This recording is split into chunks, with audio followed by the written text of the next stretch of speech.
Hello and welcome to Dicepunk, a tabletop role-playing podcast where we focus on playing full campaigns in less well-known systems. This week in episode 0, though, we've got something of a special treat, a one-shot in a game called Psionics, which is based on a system called, coincidentally enough, Dicepunk. Thanks for joining us.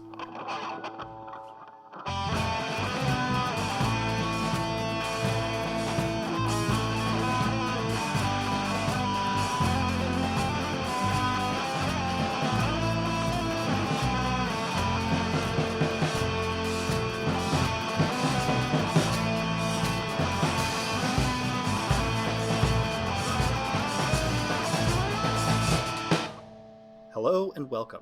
I'm Adam, your friendly neighborhood game master, and joining me today are... Hi, I'm Dez, and today I'll be playing Lane Drummond, an ersatz high school guidance counselor who's much better with knives and fire than anyone else's problems. Hi, I'm Drew, and I'll be playing Sam Stryker. Good to meet you, everybody. He, him pronouns, love my friends, love my grandparents, and I don't know, they've been mumbling the words telekinesis lately. Don't know why that's relevant. I like to lift. Hi, I'm Joanne. I'll be playing Rue this session, a 7th grade little gremlin who uses they, them pronouns. Hey everyone, I'm Robin. I'll be playing Nick Noble this session. You all may know me best by my extracurriculars, which include Student Council President, Vice President of the National Honor Society, and Treasurer of National Speech, Kendo Club, and Debate Association. Hold on just a moment, I need to use my inhaler. The inhaler thing got me. It really got me. I actually started gasping for breath, and I need everyone to know that was actually something that was happening as I was listing all the extracurriculars. I forgot how many there were. Nick's really smart, but sometimes, gets excited. I don't think I even finished the list. Very accomplished student there. So... we're going to try to jump right in and mostly explain the rules and mechanics as we go, but a couple of little ground rules here. This is a game set in more or less the real world and more or less the modern day, only there are people called espers who have these phenomenal psychic powers, and those tend to manifest during adolescence, and they tend to be affected by emotional states. The setting for this particular one-shot is a somewhat atypical school, way out in the boonies somewhere in the broadly defined middle of America. It serves as sort of a magnet school for the children of families in kind of the rural farming communities in the general area, as well as kind of an alternative to juvie or reform school for some of the urban and suburban kids that end up going there. Very small school. It's K through 12, maybe 60 students, and pretty standard. Not a lot that stands out about it other than that some of the students live on campus and some others are sort of hosted by local families who are paid for their trouble there. Otherwise, some things to know about the system is it works with 6-sided dice, or D6. You roll 2d6 and try to roll under your attribute, or maybe your attribute plus a skill for the most part, and then in certain rolls you'll be trying to roll high, especially in combat.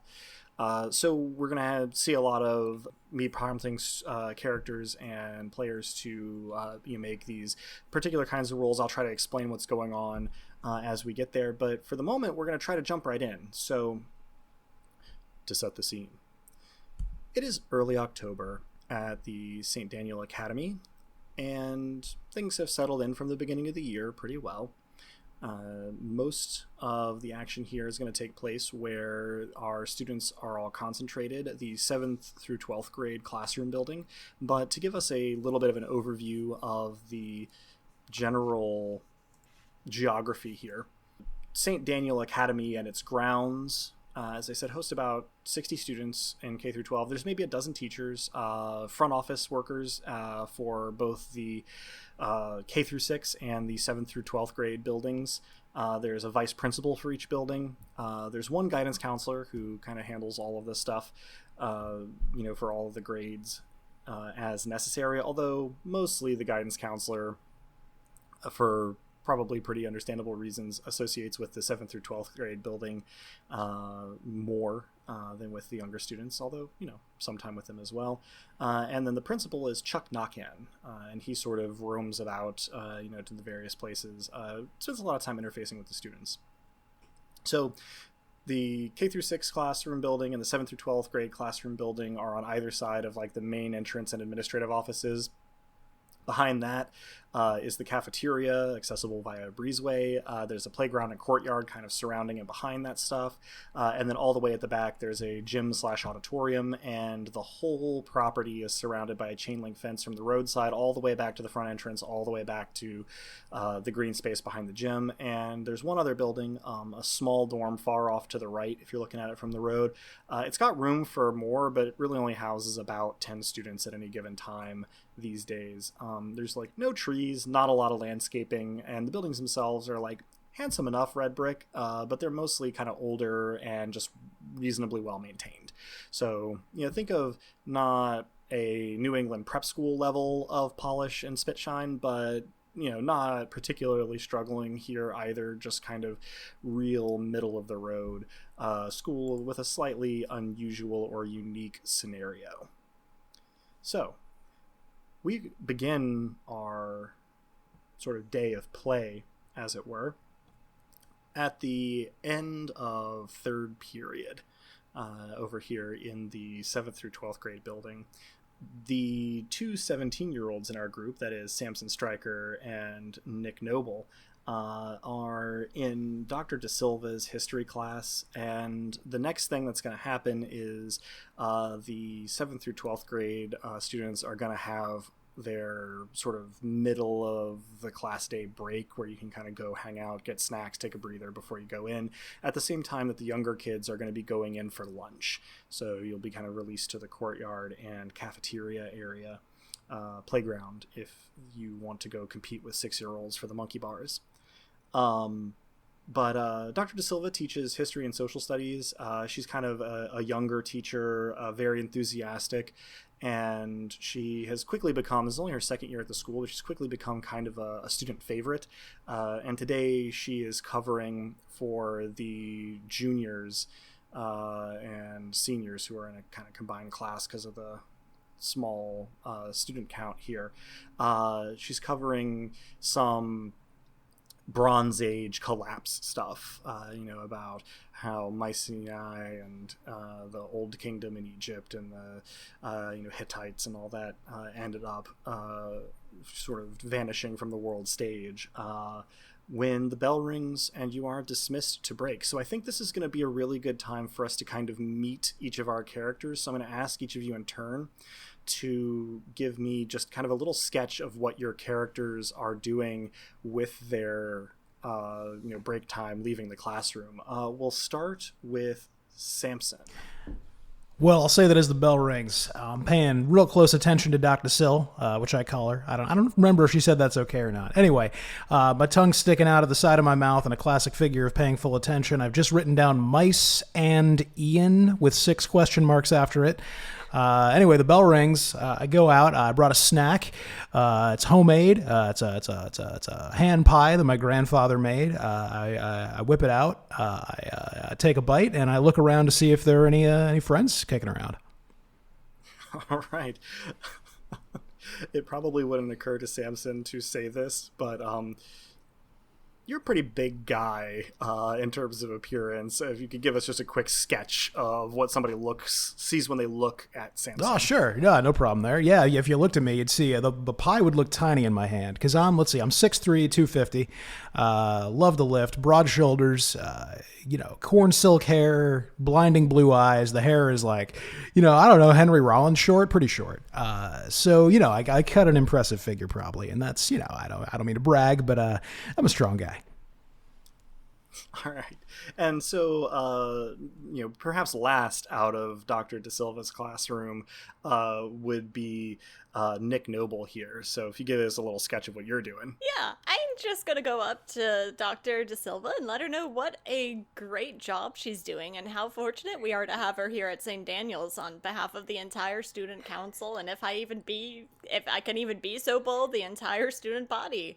And I'm going to talk to her a little bit about the lesson plan, what I picked up from today, and what I thought was particularly interesting, and may not necessarily pick up on any social cues she's giving that tell me that she's not particularly keen on this conversation and wants to get back to lesson planning. She actually does pull out like a bran muffin from her bag while you are talking to her, and she's going, "Oh yeah, oh, really interesting. No, palace at Mycenae, and yeah, and kind of just gets a word in edgewise here and there, and tries to keep up with you as she starts to snack, and then eventually starts to move toward the door. Well, Dr. De Silva, I see that you're getting ready to enjoy lunch, so I guess I'll head out to break. I got some studying to do after all, and the big debate's coming up, so I have to make sure I'm all prepared for that, I guess. Oh, well, I wish you the best of luck in the debate. I know you'll hit it out of the park. Have a good rest of your day, and I'm sure I'll see you, after school for any questions you've come up with in the interim. What's our school mascot? Our school saying? That is an extremely good question that I did not think to address. I'm gonna go with like the Cornhuskers. Oh, jeez. So I can't say, like, have a husky day, because that sounds very strange. But whatever the equivalent is of war eagle. I'm going to go out on a limb and say that there isn't one for this school. If you want to use something like that, you basically have to be trying to make it happen. Do you like the Huskers do? Do you like the Hooskers do? I don't know. All right, Dr. De Silva, make sure you do like the Huskers do. She goes, oh, I sure will. I really hope that catches on, and hustles down the hallway back toward the administrative building. Although she's like smiling the whole time. She's not such like an angel. trying to escape. What a great teacher. I apologize. What a patient teacher. From behind you, you hear a familiar voice say, I really don't know if that's going to catch on, though. You may want to try to come up with an alternative. And you turn around in time to see Vanessa Camberlin pushing her glasses up her nose and putting her books into her bag. Vanessa, pleasure as always. How is that GPA looking in that 1000th place? She gives you a very broad, not entirely genuine smile and says, good as ever. Yours? Fantastic as ever. I actually signed up for an additional AP course, and as you know, you get a whole half point added to your GPA if you excel in those classes. Yes, no, I do know. I'm in several already. It's so courteous of Dr. De Silva and a couple of the other teachers to meet with us after school for those, but I really hope we're not asking too much of them. In any case, I'm sure I'll see you at National Honor Society meeting later today, but you really should try to keep your crush on Dr. De Silva a little bit under wraps. And then she flips her hair and walks off. Crush on Dr. De Silva? No, she is far too old for me. I pull out my inhaler and take a big, If Vanessa hears you, she does not give any sign of it. Let's jump over to the other side of this hallway where, Rue, you have just gotten out of pre-algebra class. Take it away. Cool. So, I'm not very visible usually, except that my hair is bright green and you see just a little spikiness bopping along with the rest of the students. And I'm going to go duck into a unoccupied corner and try to find a door to booby trap with one of my little firework poppers and tie it in the door, scare whoever opens it next. I mean, this is not a super crowded learning institution, so probably not that difficult a task, but you should still roll a stealth check anyway. Okay. Congratulations on having the first roll. Yay! First roll! All right. Woo! So that's rolling 2d6 and rolling under. And so my stealth is 8. And then, yes, because that's going to be your speed attribute plus the 2 for your stealth skill being an expert. I rolled a 4. And that is indeed under. So yeah, nobody sees you as you booby trap the door into the classroom where your math teacher's next class, freshman geometry, is going to be held. Because, boy, was this a boring-ass math class.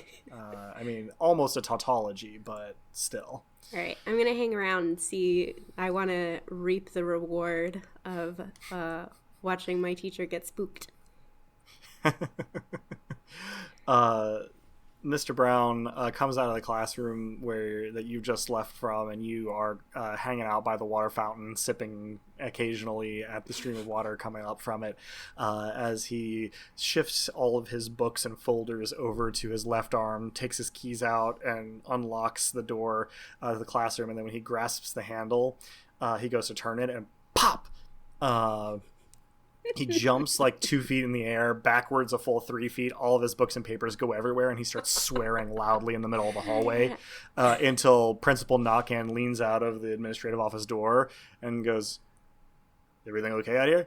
And Mr. Brown goes, "Yes," and then heads in through the door. All right, I'm going to scramble away. Leave the scene of the Would you crime. Oh boy! Is it weird that I'm picturing you crab walking? Like, I don't know why. Sideways. I'm trying to stealthily skateboard away. You have your skateboard on you in the hallway? Of course. Yeah, skateboard stays with me. The math teacher is already in the classroom and does not particularly take note, but Principal Knockan is still leaning out of the door and sees you jump on the skateboard to head toward the exit to the courtyard and yells after you, "No skateboarding in the building, young lady. You should leave that in your locker." I flip him the bird and try and get away. He sighs really heavily, and you hear him shouting at somebody in the front office to go kind of discipline you, but you make it to the door and head outside before anybody catches up to you, although you're sure you'll hear about it later. All right, and so our last character to catch up with, what is Lane getting up to in the administrative offices as children go on their break?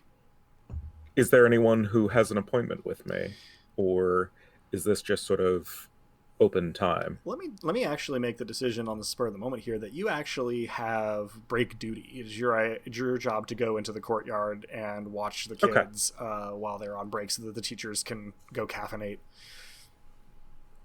I will do that, and I will choose a different place to sort of watch from.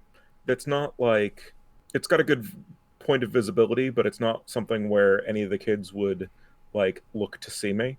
You go over to the sort of juncture where the breezeway splits towards the cafeteria door versus over towards the dormitory, and you kind of stand in that corner and kind of watch around, and you can see the elementary and middle school kids from the K through 6 building filing over to the cafeteria, from where you're standing. I think we got a decent idea from the descriptions of what Nick and Rue look like, but would you mind giving us just a brief description of Lane in his professional mode? Sort of shortish, well enough dressed, like slacks button-down sweater. He's got dark blue messy hair, and is kind of skinny, a little bit skittish. Good deal. So probably hands in pockets, leaning against kind of the support, kind of looking around. The kids don't need that much supervision for the most part. There aren't that many of them at any given time, but you do sort of have just this a little bit of a sense that there's maybe going to be trouble in a moment. And you spy what you think is going to be the beginning of the problem. Michael Grady is walking over toward where the younger kids are filing into the cafeteria with an absolutely shit-eating grin on his face. I will be moving toward that. Yeah, you've had Michael in your office a few times for disciplinary reasons, where he was referred to the counselor, and he's a real piece of work. He's just always mad at something, seems to have had kind of a crummy home life, but now that he's away from it, just kind of seems to be taking out his frustrations on everybody else, especially if they're smaller than he is. And I will try to move it so that I am in his field of view, if not anyone really else's. You angle over there. He sort of sees you coming and kind of curls his lip and jams his hands in his pockets, but he keeps heading toward this lunch line, despite kind of seeing you on an interception path. I think this would be a good time for you to kind of make an unassisted roll here to see if you pick up on a couple of details here. So that's just going to be 2 points 2d6 checking against your 8 points of wits. 7. 7 is under 8. As you get closer, you can see that Michael's pupils are unusually dilated and his eyes a little bit bloodshot. It's not the first time you've seen him high at school, although you're not sure precisely what it is he's on this time. He sort of sets his teeth in kind of a grimace and looks kind of belligerent as he approaches you. Hello, Michael. How are you? Worse now that you're here. What, did the principal send you to talk to me again about my emotional issues or whatever? No. I saw you heading with purpose towards, well, people you could assert yourself at. I always got to assume stuff. As it happens, and he looks kind of around you for a second, and goes, I let Jeremy there borrow some snack money from me yesterday, and I was just going to go get what he owes me so that I could buy a snack today. If you got a problem with that? Is he looking at me like he's at all trying to be plausible in his lie? Not really, no. How about we go get you a snack, Michael? God, I should have. No, it's fine. I'm good. And he throws his hands up and walks away over toward a bench where he sits down and starts rifling through his bag. As he's walking away from me, I'd like to just cool his temperature a bit. Okay, so I am assuming, based on your phrasing here, that this is a use of pyrokinesis to change his temperature. Oh, yes. All right. So in this case, I believe this is going to So be... I'm looking for, I believe, 11 or under? Yes, the wits plus talent level. Your talent level in pyrokinesis is 3, so that's 11. Pretty good odds of success. That's a 10. All right. It's a good thing I'm good at this. Right. Yeah, so how much are you cooling him by?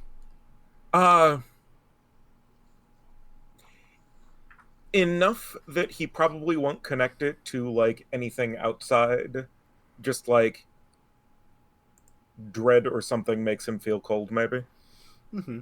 He sort of sits down. He looks a little pale and peaked, and rifles through his bag. He pulls a ratty hoodie out of it and stuffs his arms into it before he pulls out a somewhat battered cell phone and starts tapping away at it. About this time, everybody who was headed to the courtyard has arrived, maybe even gotten your snacks.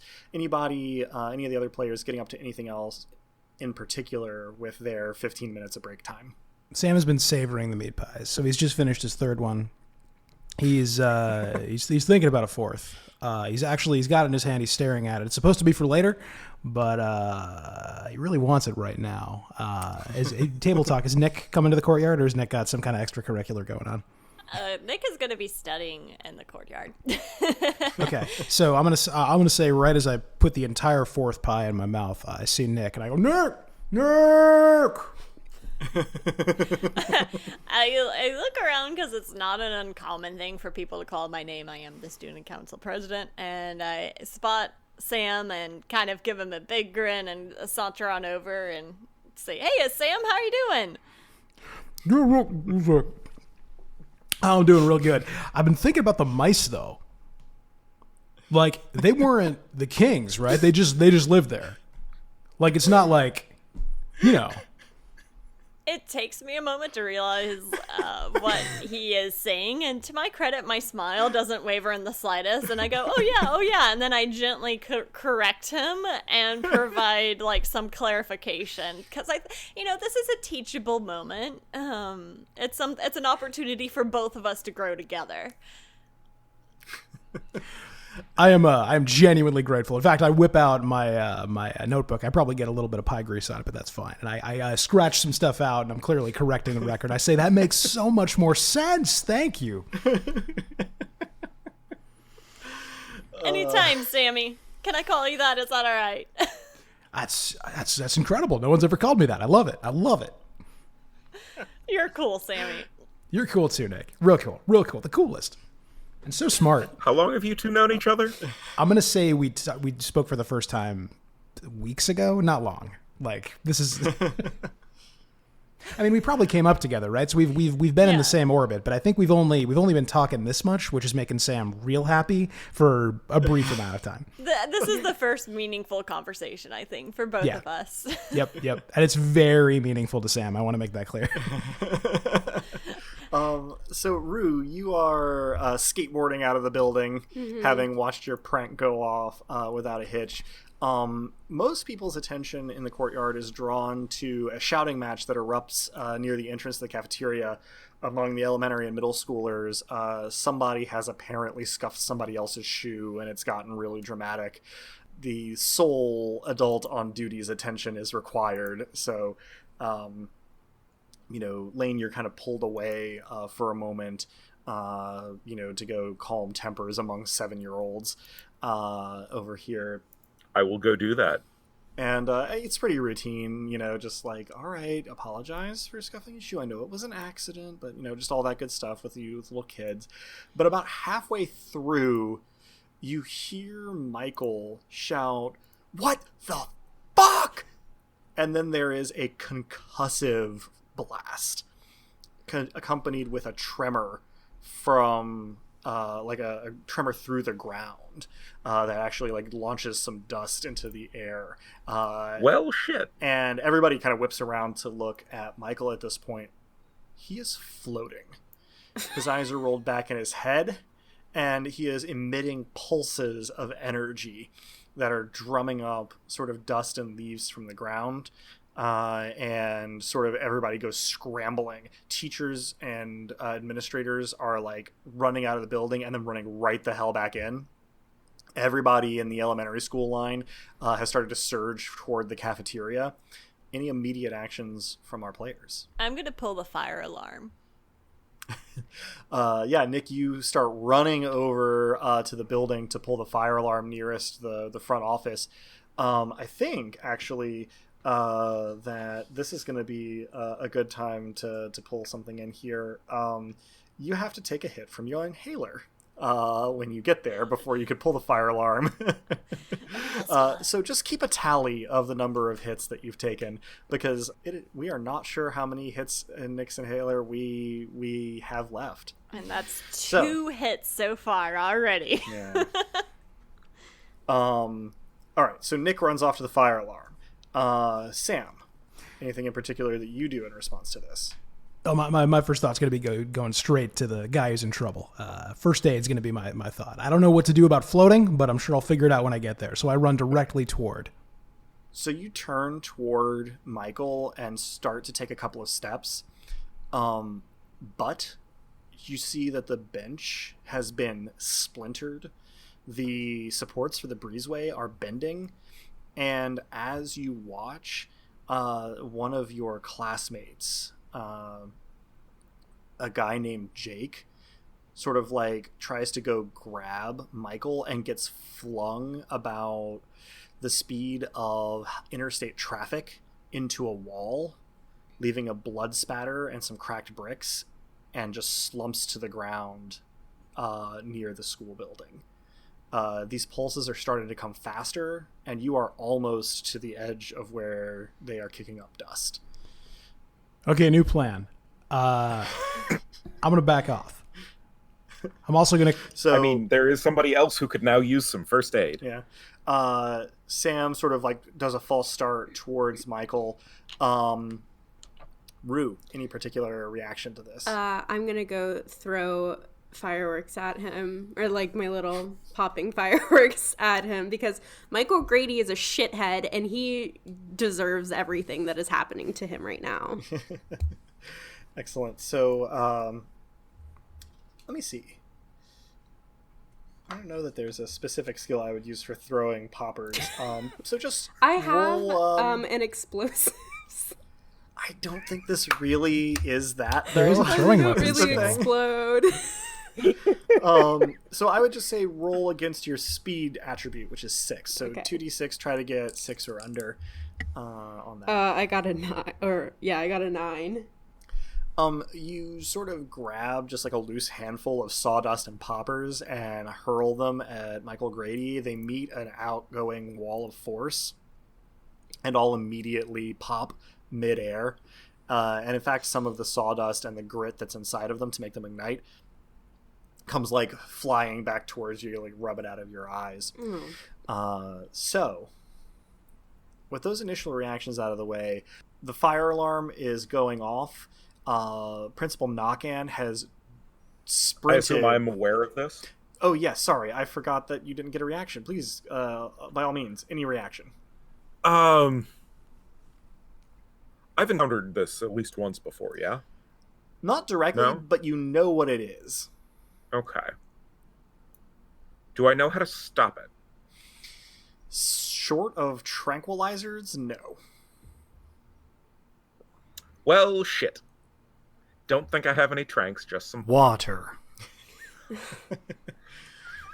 So I was gonna say, Principal Knockan, sort of sprints out of the building and starts shouting for everybody to head to their 4th period classroom and lock down. Follow lockdown procedures in your 4th period classroom. Go now, go! And he sort of gestures to Lane to like get the elementary kids out of the cafeteria and back to the class building. I will start shepherding them and like reassuring and like all of the shushing nonsense that is required. Okay, yeah, you start herding and shushing, and oh, it's all right. We're gonna go this way. Oh, it's okay. We're gonna get out of here. It's gonna be all right. But towards the back of the line, you notice something a little bit amiss. A little girl named Bonnie is crying profusely, and you notice that her tears are flashing to steam on her face as she cries. The air around her is beginning to shimmer. Shit. I will take her aside and say that everyone else needs to go to their class. I need to have a chat with Bonnie. When she hears her name, she starts crying harder, and you can see the hairs, ends of her hair coming down to about her shoulders, start to curl and singe. You can smell burning hair. Can I, like, lower her temperature, too, to stop this shit? You may certainly try. All right. That is a 9. It is a good thing I'm good at this shit. Indeed, yeah, it would be hard for you to fail an unpenalized roll on just basic stuff here. Oh, I forgot to mention last time too, and this is for the benefit of our listeners as much as anything. When an Esper uses their psionic abilities, they use power points to fuel them, and they gain overflow. Which is, progress towards sort of having an overload state where they can no longer control their abilities. So in this case, in the last couple of minutes, you have spent 6 power points and gained 6 overflow, as well as 3 non-lethal drain damage from using pyrokinesis abilities. The drain damage goes away slowly, the overflow goes away quickly. Will address how much you've actually sort of dispensed with of the overflow that you've gained once we're kind of in real time again, for the sake of just keeping things flowing here. But it goes away 1 point per combat or 6 points per minute out of combat. And so you have to kind of be using your powers pretty quickly to max it out. Or, as we are discovering here mechanically, you can gain bursts of overflow gauge from strong emotion. So while Lane is seeing to Bonnie, it is likely that, Sam, you have gotten over to where Jake has fallen after having been thrown by Michael. You had to take the long way around to stay out of the radius of, Michael's insane, wave force orbit here. While I'm running toward Jake, I'm probably also trying to talk Michael down. I'm saying, Mike, stop pulsing, buddy. You're not helping out by pulsing. It would be really good if you could stop pulsing, but I'm also making my way toward Jake. He gives no sign of hearing you, but that does not stop you. So go ahead and roll against your wits for first aid. Okay, for the record, my wits are 6. Yep. That is a 5. Okay. Nice. When you get to Jake, he does have a pulse. It is rapid and erratic. You can tell that there are some broken bones. You're not entirely sure if you can really bind up. He's bleeding from the head, as well as a lot of scratches on his back and arms. You don't really have anything to do with that. So instead, you try to make sure that he is laid level, and that his breathing is regular, and that the wound on his head has some compression. You kind of pull a strip off of his shirt and tie it over there so that it's maybe not bleeding as much. He's in a pretty bad way, definitely concussed, maybe brain damage, definitely some broken bones, hopefully no organ damage. I say good news, buddy. No back injury. Is he conscious? No, he is not conscious. He's not conscious, as noted by the lack of screaming when you moved him. Okay. Let's see. Lane, you were trying to calm down Bonnie here. I think that's going to be... since this is your profession, a wits roll, but I'm going to assess it at a penalty because you're not actually really trained for this. I'm really not trained for this. Yeah, so you're trying to roll under a 6. Okay. That is a 4. All right. You sort of managed to talk her down a little bit. You managed to cool her down a little bit while you're talking her down. It doesn't look like she's going to go, sort of critical here. You are still nervous about having her in a classroom with other kids. Yup. So, is there anywhere in particular you think you would like to take her?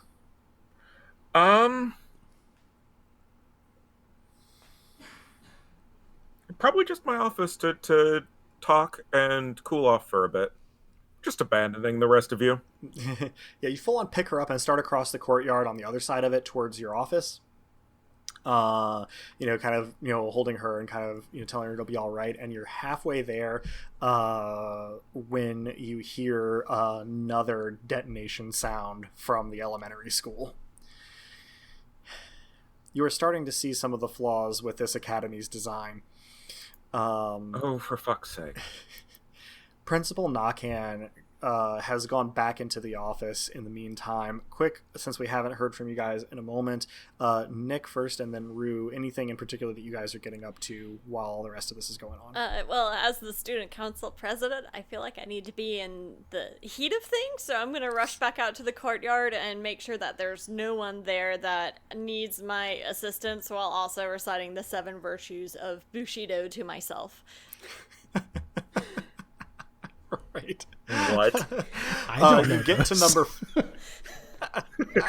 For those who are curious, they are integrity, respect, heroic courage, honor, compassion, honesty and sincerity, duty and loyalty. Some of those obviously count as one. I read a book on it once. If Sam can hear any of that, he gives double guns. He's very on board. He very much cannot, but he might give double guns anyway. In his heart, he's always given double guns. Yeah. For what it's worth, as you are heading back out, Principal Nakan sees you, grabs your shoulder, and goes, Nick, I need you to get anyone other than Michael who's still in the courtyard and corral them into a classroom. Any classroom, just bring them with you back to Dr. De Silva's room if you need to. Hurry, go. Happily, Principal. Kind of give him a small salute and a grin and take off again. Rue. I am, at the moment, tying a Roman candle to an RC helicopter that I keep in my backpack. And getting ready You really are a little to gremlin. light it up and start flying it around, shooting Michael with Roman candles. I feel like I remember you getting this little remote control helicopter from your drive skill. Is that correct? Probably. I don't know. All right, well, let's have you roll that then. Oh, damn it. Okay. My drive, I'm trying to roll under 8. Yeah. I got a 5. All right. Nice. You strap this Roman candle. So you've been doing this the whole time everything has been going on. Yeah. You've gotten it tied up. You've gotten the helicopter like folded out and turned on and kind of like test flown. You light up the Roman candle and you fly it over toward Michael and you start shooting little Roman candles out. The recoil plays merry hell with your helicopter.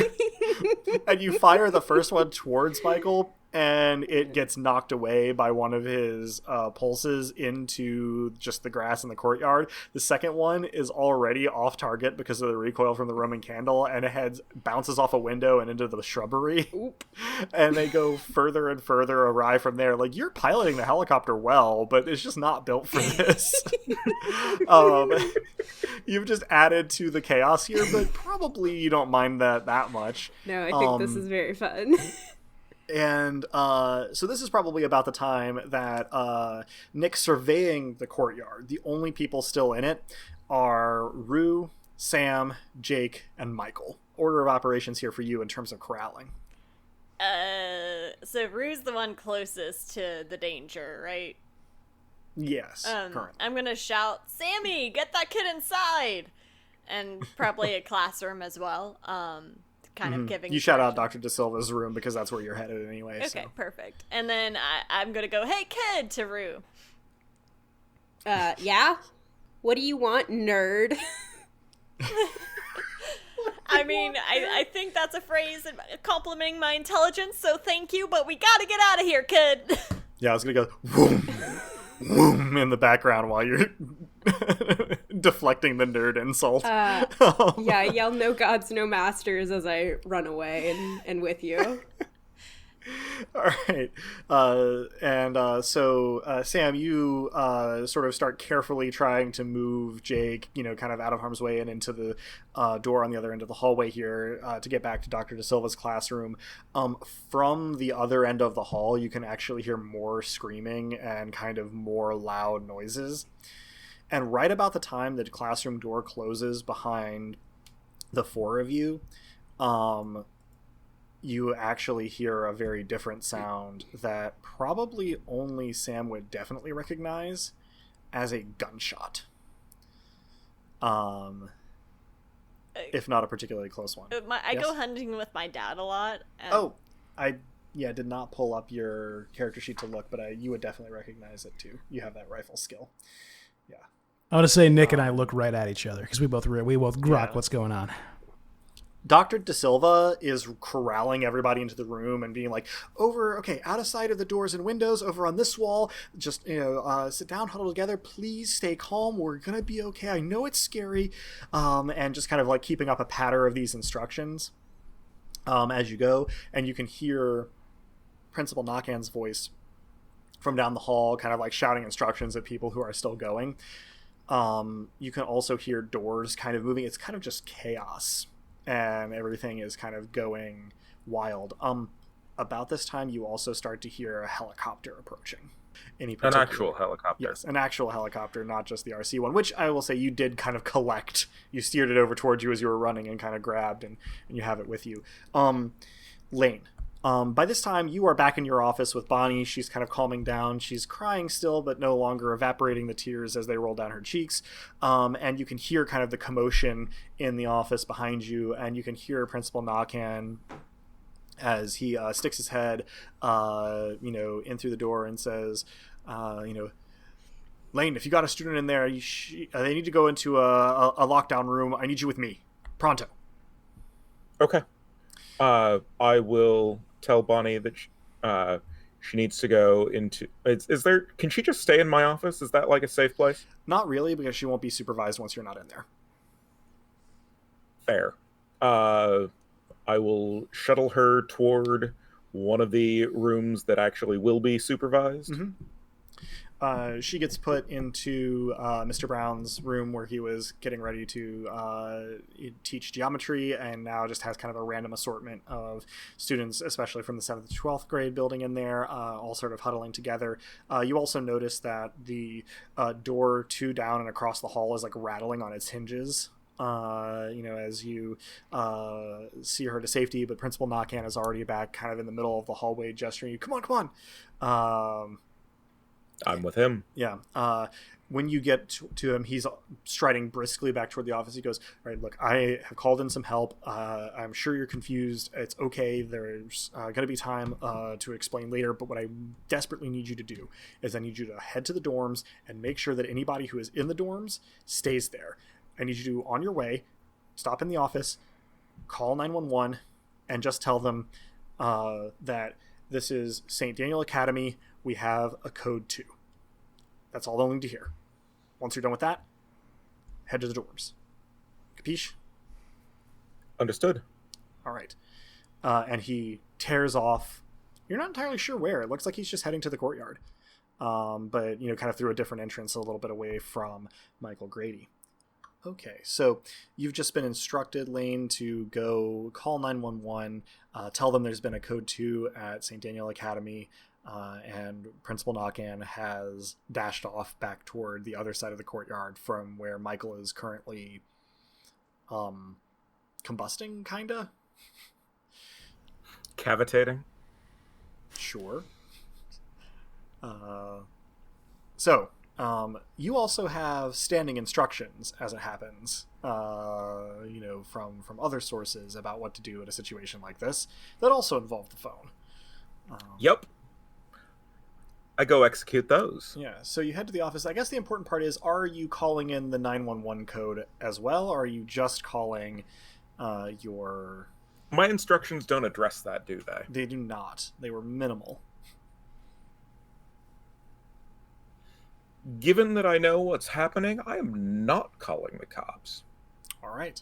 So instead, you call a number that you were made to memorize before you took this job, just a long distance, number hash of digits, and it rings twice and then is picked up by a switchboard that does not give any particular answer.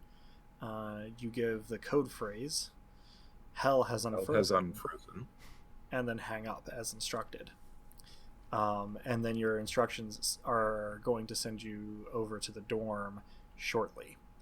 Mm-hmm. Back to our students in Dr. De Silva's classroom. She has gotten everybody kind of put over to one side. You have heard several more gunshots.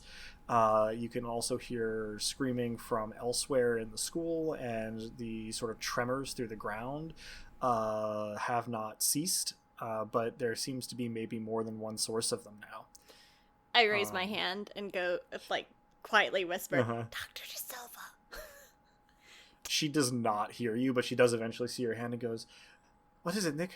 Oh, a polite suggestion, if I may. Could we transition over to the evacuation protocol as opposed to the lockdown, given the circumstances? I recall in the... what is the name of the school again? St. Daniel St. Academy. Daniel's, yeah. Sorry, I had a brain fart. I recall in the St. Daniel's Academy handbook that under certain circumstances, lockdown may be abandoned if it increases the likelihood of loss. She nods. She says, yes, well, we'll certainly have to assess. I'm trying to make sure everyone's okay now. And then her attention is called away by another student. And Vanessa leans up kind of like over your shoulder and goes, it's St. Daniel Academy, not St. Daniel's Academy, ignoramus.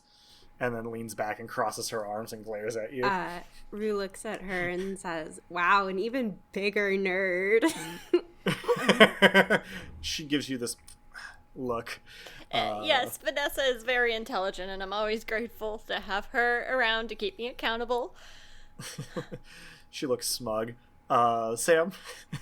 They're both real smart, is my first response.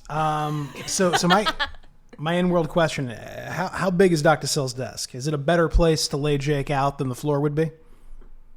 Almost certainly, yes. All right, so I'm gonna ask Dr. Sill to clear that off so we can give this guy a proper laydown. I'm talking to Jake the whole time. I'm telling him to stay calm. I'm maybe aware he's unconscious, but that does not stop me.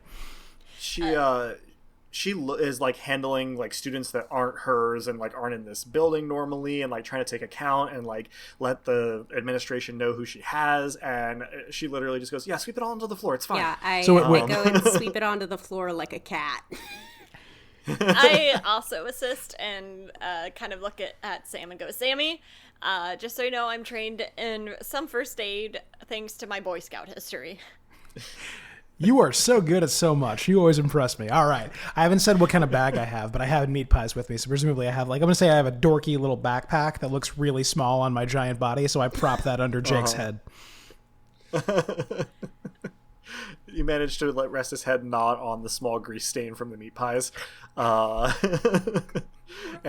you get him on the desk. About this time, the helicopter noises have stopped.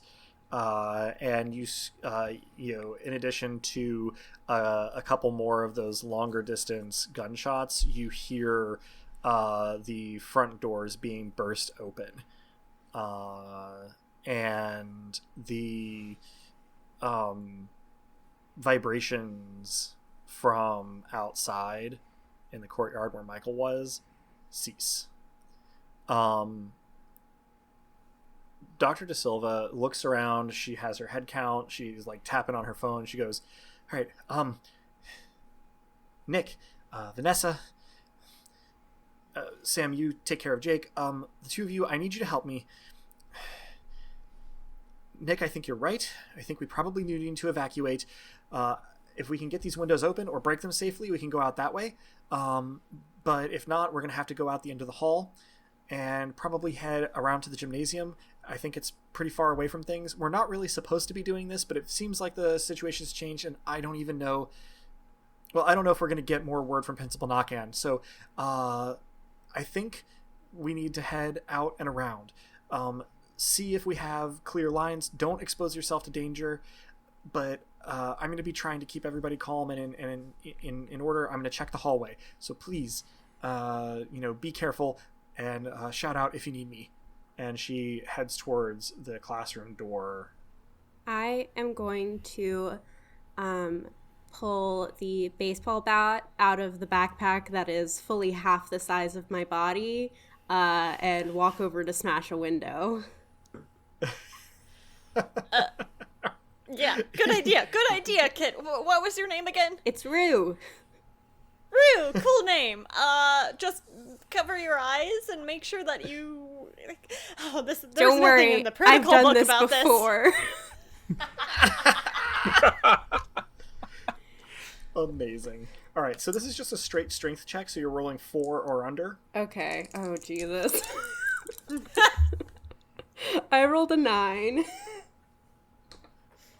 You drop the bat from all of the vibrations that resonate back through it when the window doesn't even look scratched. Oh, jeez. I walk over to help. First I say, "Kid, you seem real cool. Thanks for clearing off the desk. That was a real stand-up thing to do. Can I help out?" I mean, I don't need it, but yeah, you can give it a try. I'm honored. Thanks. I pick up the bat, which is not half the size of my body. No. I give that thing a good swing at the window. All right, so if you're just rolling your clubs skill, that's going to be an 8 or under on 2d6. So I have a skill called Batter Up. I'm going to have to check whether it actually concerns bats. I don't think it does. It's when you so what it says for our listeners is when armed with a two-handed weapon, you can spend a full turn action to make a melee attack at -2 to hit. Treat your strength as twice that it actually is to determine the damage of this attack. So this is not a melee attack. Okay, because the window so it is doesn't not an really enemy. apply. I understand. Right, it's not dodging. It doesn't have a defense rating. Yeah. Okay, fair enough. So sorry, this is just a regular strength roll. Let the record show that Sam's strength is 8. Yeah. That's 8. All right. You swing with a tremendous might. You strike the window squarely in the middle where it should have the sort of most effect, if not the most safety considerations. They tell you to break it near the upper corner and then clear the glass out, but Sam doesn't really know that. And the bat snaps 2/3 of the way down near the top of the handle, and the window just sort of... It is not made of glass. My bat. I am so sorry about your Cracked in bat. half. We learned something really important about that window, though. It's made of, like, mega glass.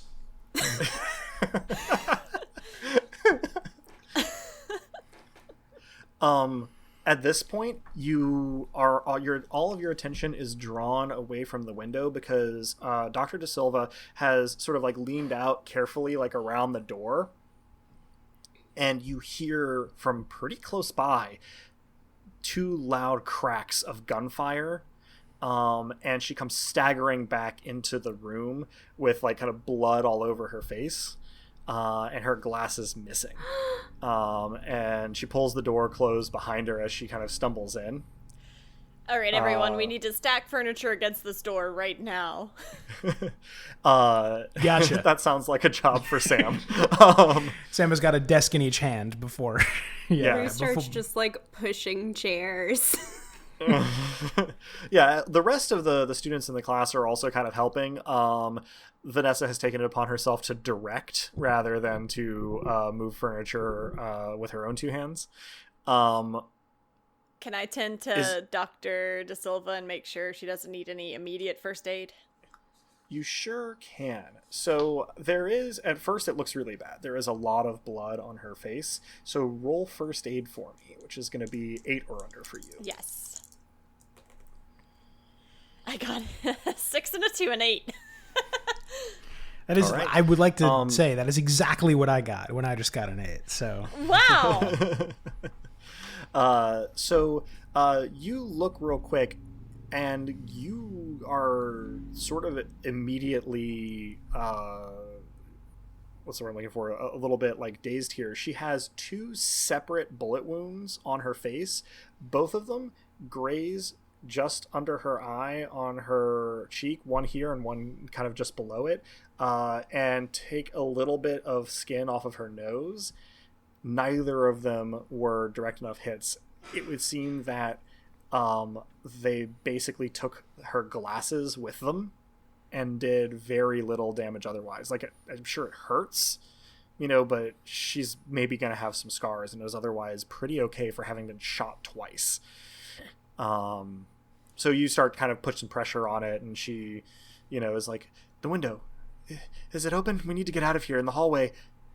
The window is not breakable. We tried with a baseball bat, and it just reverberated. Did we try to open the window? It doesn't. There aren't latches. Sam's face goes from "that's a really good idea" to "aw" really quickly. Yeah, Vanessa is actually the one who goes, "They don't open. There aren't even latches." Can I try to like heat and melt the window? You can. Okay. I think that they know that they can do some weird shit. That's where Sam's at too, for the record, right? Yeah, knows that some weird stuff's going on, but has no name or words for it. That's also where Nick is. However, it gives him extreme guilt because it stands to undermine much of his accomplishments, so he tries to ignore it. Ooh. That's on brand. So that's 10. So I think for an inanimate object, that actually translates to a couple 100 degrees Celsius. Hell yeah. Because you're not heating a body in this case. So go ahead. You 3 power points, 3 overflow, 1 drain. Okay. And the acrylic or whatever it is in the windows does start to sort of like warp and bend a little bit. I think probably at this stage the only one to notice that is going to be Vanessa. She sort of goes, but she doesn't say anything about it. She doesn't seem to know exactly what's happening. So at this time, you guys are actually hearing like a lot of gunshots and a lot of screaming from other parts of the building. And Principal Nakan chooses this moment to come over the intercom and say, "Attention students, faculty, and others, please. I know this is frightening, but stay where you are. We have a plan in place. We are executing the plan. You will be safe. Please stay where you are." At that moment, the classroom door shudders with an impact from the other side. Kind of sounds like there's no planet. We should get out of here. Yeah, it kind of sounds like Principal Gockknocker is and Rue cuts herself, themselves off. You are hilarious, and your name makes me hungry. All right, maybe we'll have a better shot with the wall than the window. Oh, wait a minute! Is something weird happening to the window? Am I noticing anything with the window now? Like, do I like? Is it? If you turn your attention back to it, yeah, you are noticing that one pane is like warping, and kind of like seems to have like some shimmering heat coming off of it. If you want, Rue, you can spend another round and 3 more power points in overflow, and 1 more drain, heating this another roll's worth of degrees Celsius to heat. Okay, so that time I got 14.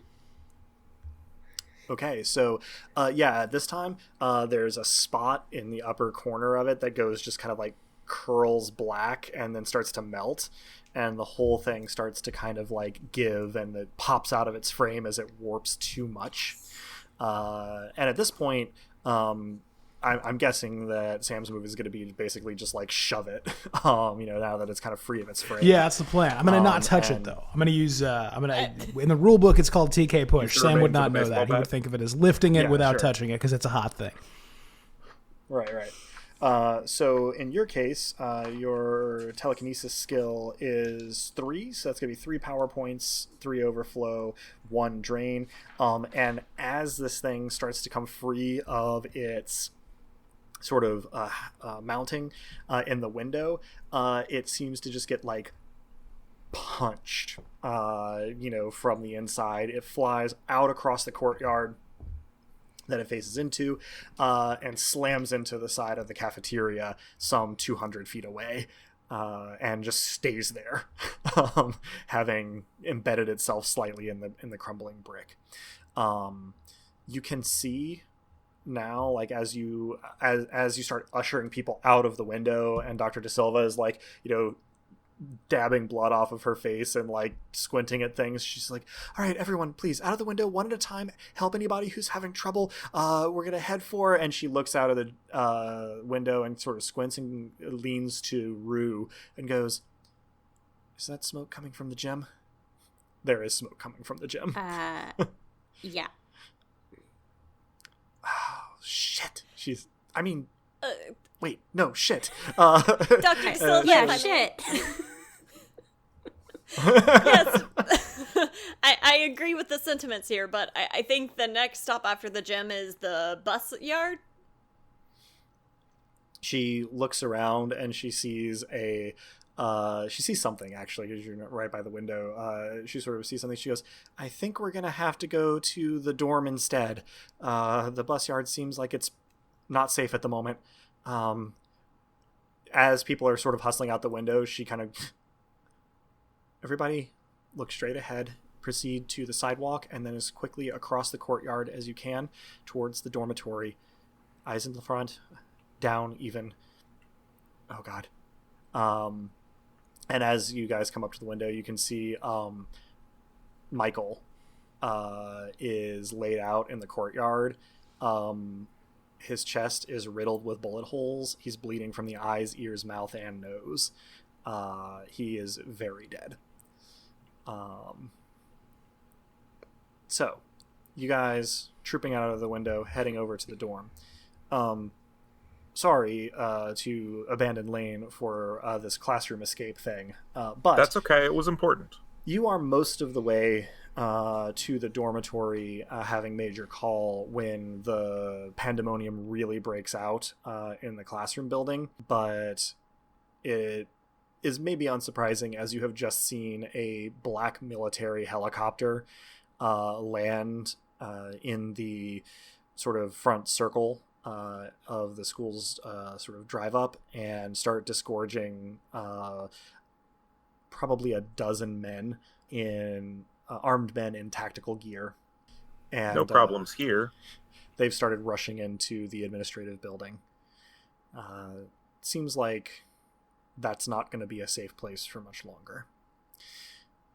So, those of you who have escaped Dr. De Silva's classroom and are heading across the courtyard, if you look ahead, will actually see your guidance counselor, sort of moving across the space towards the dorm. It's actually like a fair distance. The dorm is separated Adam, I'm from the being school by stealthy. one.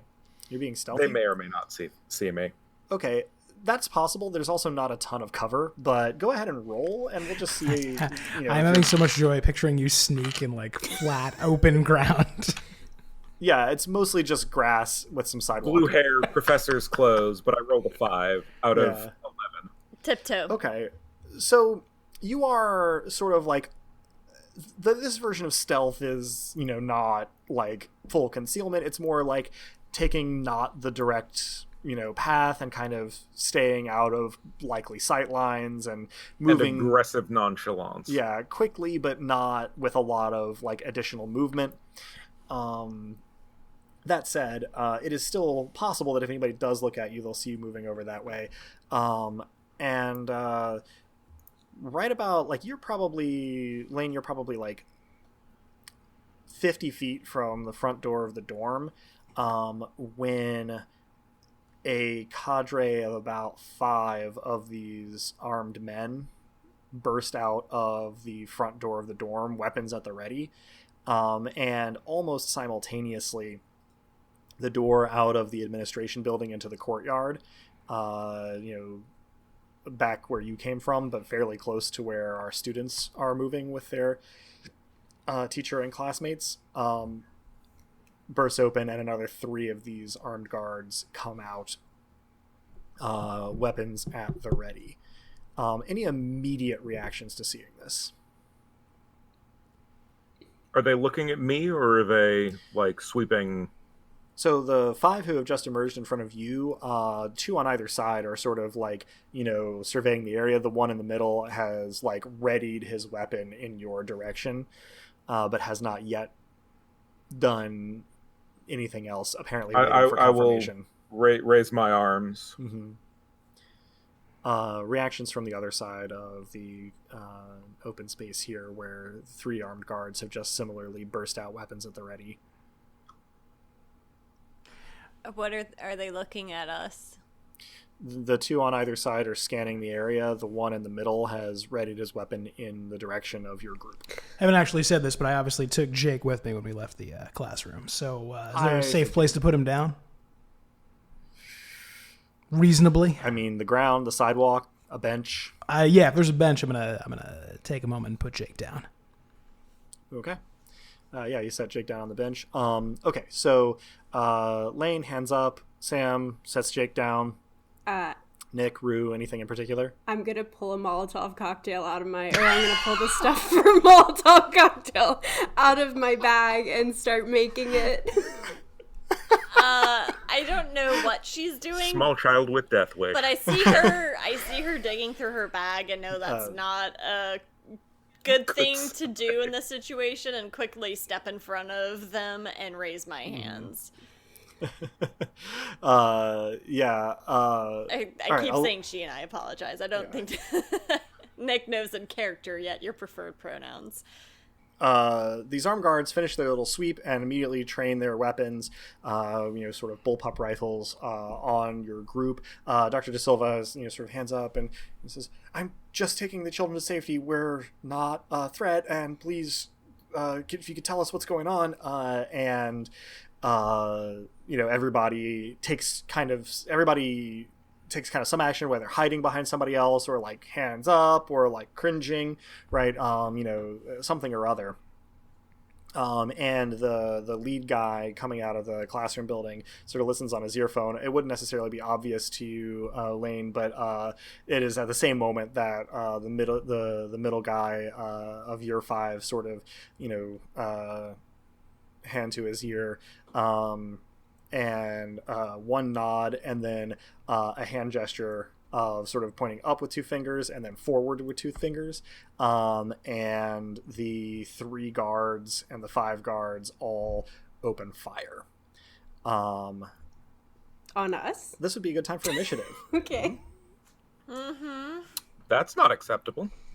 So initiative is 2d6 plus will, is that right? Speed. Plus twice It's your speed. on your character sheet, so 2d6 plus double your Gotcha. speed. Okay. So I capped out my initiative. Nice. 17 for me. Mine is actually 14 because I forgot to double my speed. 26. 18. So that's Lane first, unsurprisingly. You sort of have a moment to act before any lead starts flying. You can see the intent to fire here. Yeah. With Pyrokinesis 3, I have a Melt Aura. You do. I will be turning that on. All right. I believe And probably stepping between group of dickweeds in front of me and the children.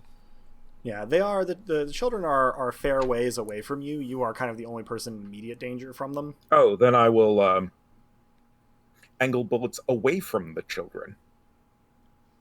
And also probably draw my scalpels. All right. So that's 2 power points, 1 drain, 2 overflow points, which, by the way, you've had enough time for your previous overflow points to go away, but the drain stays. And you activate your Melt Aura, which for our listeners, pyrokinetics are impervious to a certain amount of heat damage, and Melt Aura allows them to convert incoming bullet attacks into heat damage. So you will be taking, I want to say, like 10 points, I think, less damage if you do get hit. And you've got your scalpels out, 1 in either hand, I believe. Oh, yes. Next up is Rue. Okay. Yeah, can I throw a Molotov cocktail into this crowd of jerks? Boy, can you. So I am Please going... clear me. So, I think I can.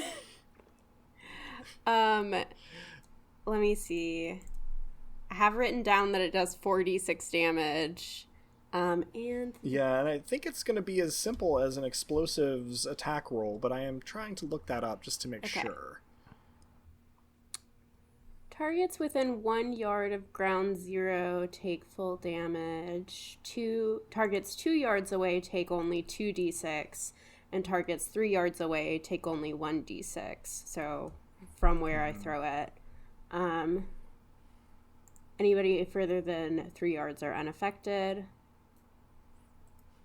All targets damaged this way are on fire and take 1d6 fire damage per turn unless extinguished with a successful speed check and full turn action. Go, like Rue. the, So I am emphasis on R on so fire. excited to set some dudes on fire. All right. Let's see. Okay, so this is actually using the throwing weapons combat skill, it says here in the rulebook. So I think you got the Molotov cocktail from having your explosives, though. So let's have you roll probably speed, and then we were going to add your explosives, like master rank, to that. Basically let you use that skill instead. But associating it with speed instead of wits, if that makes sense. So I'm trying to roll under 10. 10. Yeah. Okay. Yeah. That's a very 4. kind of I you. got a 4. Yeah. Okay. Nice. So you lob it over Nick. Yay. And because you're sort of obscured behind Nick when you throw it, they don't immediately see it. They're also like sighting down their guns and not fully situationally aware. For our listeners here, I have been through actually quite a bit of active shooter training in my day job, and one of the phrases you'll hear here is OODA loop. Your observe, orient, decide, act.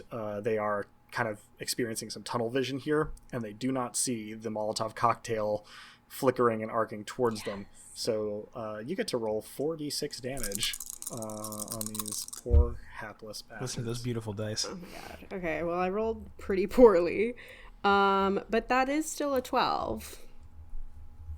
Okay. 12 times 3, and they are on fire. It's really fun to watch. Like, this thing arcs. It hits right at the feet of the middle one, and there's this nice shatter sound, and then whoosh, and all of a sudden flames everywhere. They start just kind of like firing a little bit wildly as they flinch back when you have fingers all ready to pull the trigger towards you. You probably just saved no few lives by throwing this Molotov cocktail. By being a little gremlin. Indeed. Upon seeing that, I don't know who hears it, but Sam goes, whoosh. Rue definitely hears it. All right. Well, that's going to be Nick's turn. Okay. And not that Nick would have a concept of this, but is Lane in any way 9 yards in front of him? Far more than 9 yards. Okay. And quite a ways away. So, I have my own problems. I'm going to use an improved psychic scream to further mess up the gentleman in front of us. From my perspective, it's just making a lot of noise with my mind. So they're probably learning about whatever I just learned from Dr. Dicepuk's class. Just info dumping. That's amazing. I love that you are psychically screaming the Bronze Age collapse at these guys. Studying is important, kids. I don't think this is how it works, but somewhere in my head, like Sam's version where they're all mice is also getting screamed at them. I love Sam. He loves you. So the first thing you need to do... The first thing you need to do is that psychokinesis attack. So that's going to be the 2d6 plus your psychokinesis level of 5, and we're trying to roll under that. Or rather, sorry, you were trying to roll over their defense. My mistake. Okay, so it's 2d6 plus 5 for my psychokinesis level, so I rolled a 7, a 5, and a 2. Plus 5, that's a 12. 12, okay. All right, and so then they're going to be debuffed for 4 rounds, it sounds like? Mm-hmm. And by 4, I think. Negative difficulty modifier and defense modifier. Yes, by 4 and for 5 turns, actually, so... Try to make a note of that. You also need to use 5 power points, get 5 overflow, and take 2 drain. Okay, so 5 power points, 5 overflow, and take 2 drain. Correct. Okay. So yeah, they are having a real bad time. They're on fire. They're learning about Mycenae, and they're not shooting any kids, which for them is a fail state, which tells you pretty much all you need to know about them. That leads us to Sam's turn. All right, so I've got this skill called telekinetic disarm. What is not clear to me from the rulebook is whether I need to disarm one person at a time or if I can attempt to disarm a bunch of people in a single turn. So I think you have to use this on one person at a time at level 3. I think you can disarm multiple people per turn at a higher Gotcha, level. Okay. Of TK disarm. So how many total people are we dealing with again? How many? 3 in front of you, 5 way across the field towards the dorm, which is where you guys were. Table talk, is getting one gun away from one person worth a turn? Like, it seems... Yeah? I mean, I'm a little boned. Are they rifles? They are bullpup rifles, yes. Speaking as a California marshmallow, what is the significance Yeah, I of have no that? idea. They're small. They're compact. They have different ammo feeds so that they can be handled and stored very efficiently. They're light. Gotcha. So the dudes who have been goofed up are the ones nearer us. Can I reach Correct. one of the ones closer to Lane with my disarm? Question. I really like California marshmallow as a counterpart to the California raisins. Oh, the two genders. These are the two genders, in fact. So here is what it says for most telekinesis stuff is that it's within line of sight. Cool then. So I think that there is no range penalty. So I'm going to try to disarm whichever gentleman is looking like most of a threat over my lane. Okay. So yeah, go ahead and roll a telekinetic attack, which for you is going to be your 2d6 plus 3, your TK level. Okay. And try to beat this fellow's defense. Whew. That's 2 6s plus 3 is a 15. 2 6s is always a success, as it happens. So yeah, you. I'm just talking. You can't see this, dear listener, but I'm holding this up to show that I am not a liar. Sam is many things, but a liar is not one of them. Okay, so the next thing is you must beat the holder in a will versus strength contest. So this is that contest roll we were talking about, when we were kind of reviewing the rules for this. This is 1d6 plus your will plus your TK bonus. So 1d6 plus 3 plus for you will is 8. I do not like this guy's chances of holding on to his weapon. So whatever I roll plus 11, is that the deal?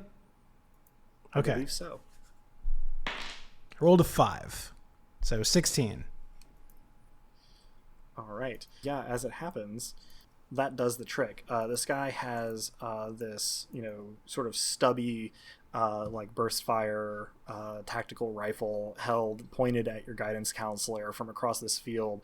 Out of your curiosity, when you use your telekinesis, because you don't think of it as telekinesis, what are you doing physically? Are you just sort of like looking at it, or are you like gesturing? I'm definitely I'm scowling, my eyes narrow, but I'm also I think I'm moving as though I'm lifting it with my hands.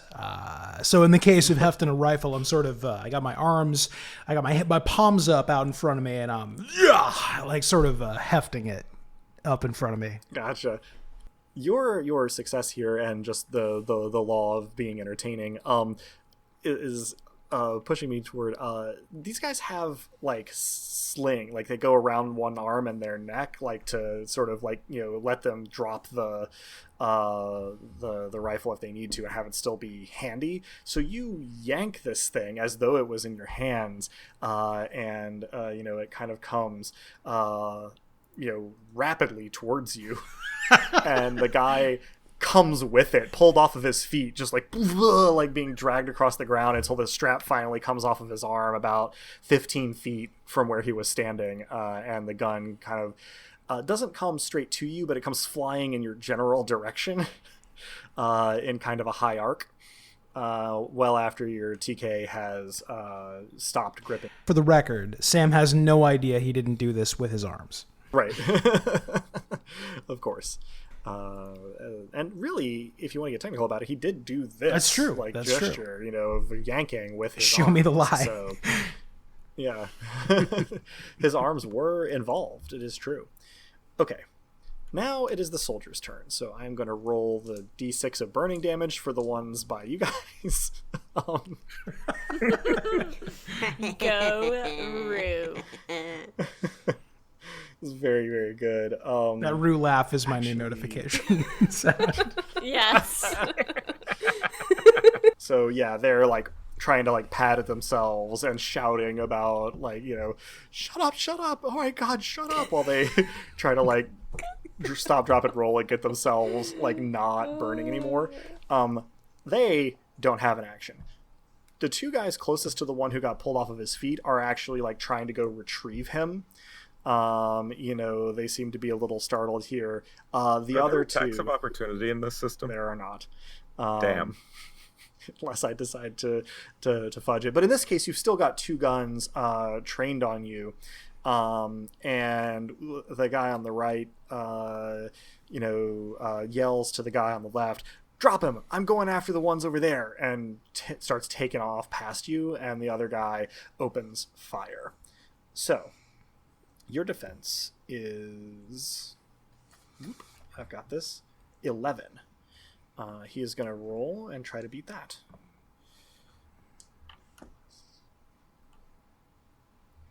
I think he just misses. Yep, he just misses. Better to be lucky than good. Coming back around then to the top of the initiative order, Lane, you have just been shot at, and you're pretty close to the guy who did the shooting, and you have a scalpel in either hand. And there's a guy who's running behind me to attack some of my charges. It's true. And then two other guys who are going to help up their compatriot from where his gun decided to take him for a ride. Yeah. How armored are these guys? Basic. They're not full military gear, but they have some, kind of tactical armor. Not exactly like full riot gear, but like a bulletproof vest and maybe like a ballistic helmet. So their throats are exposed. Yeah, especially if they happen to be looking away from you. Yeah. Yeah. Jesus, buddy. I'm a guidance counselor. I said I'm not good at my own job. Jesus, buddy. Yeah, that's so 14. Okay. Yeah, that hits. Now your weapons damage is interesting because I don't think you roll for scalpels. I think it just does it's flat 12 damage. Yeah.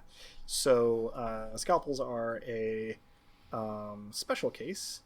You don't quite get like a clean like throat cut, but you definitely you get up to this guy who just or I'm sorry, you going to get the guy who shot at you or the one who was trying to run past you toward your students? Oh, the one who's trying to go after the kids. Okay, so yeah, you actually kind of spin around and like catch up a little bit behind him. And so you're both moving pretty quickly. You don't get like a clean slice, but you definitely feel some of the neck meat give. And, there's some not arterial blood, but definitely just like some palpable kind of leaking and splashing over your hand as you draw this scalpel across the side. I do wish our listeners could see Robin's face and my face right now. Whereas this is what I've been preparing for since character generation. Right. I was not prepared for the phrase neck meat. I mean, Lane is probably humming Sweeney Todd. Lane would be a theater kid. Swing your razor wide, Lane is guidance absolutely counselor. a theater guy. Subtlety is for cowards. I kind of want that on a shirt now, but I feel like it might be a little on the nose. Maybe I could do like a Mabel sweater with like lights in it. Is that our first like Dicepunk slogan? Maybe Subtlety subtlety for for cowards.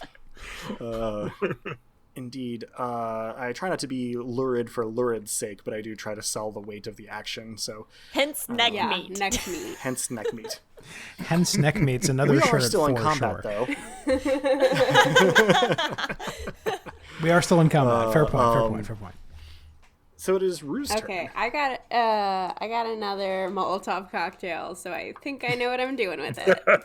Yes, you do. All right, so we're going to do the same thing where you roll speed instead of wits with explosives to huck that Molotov I got an cocktail, 8. hit. So, yeah, you get to roll another 46 damage. Because they are not really watching for incoming Molotov cocktails at this point. I have a oh my god, math. So that's a 9 plus 6 is 15. Yes? Mm-hmm. Yes. Yeah. Okay, 15.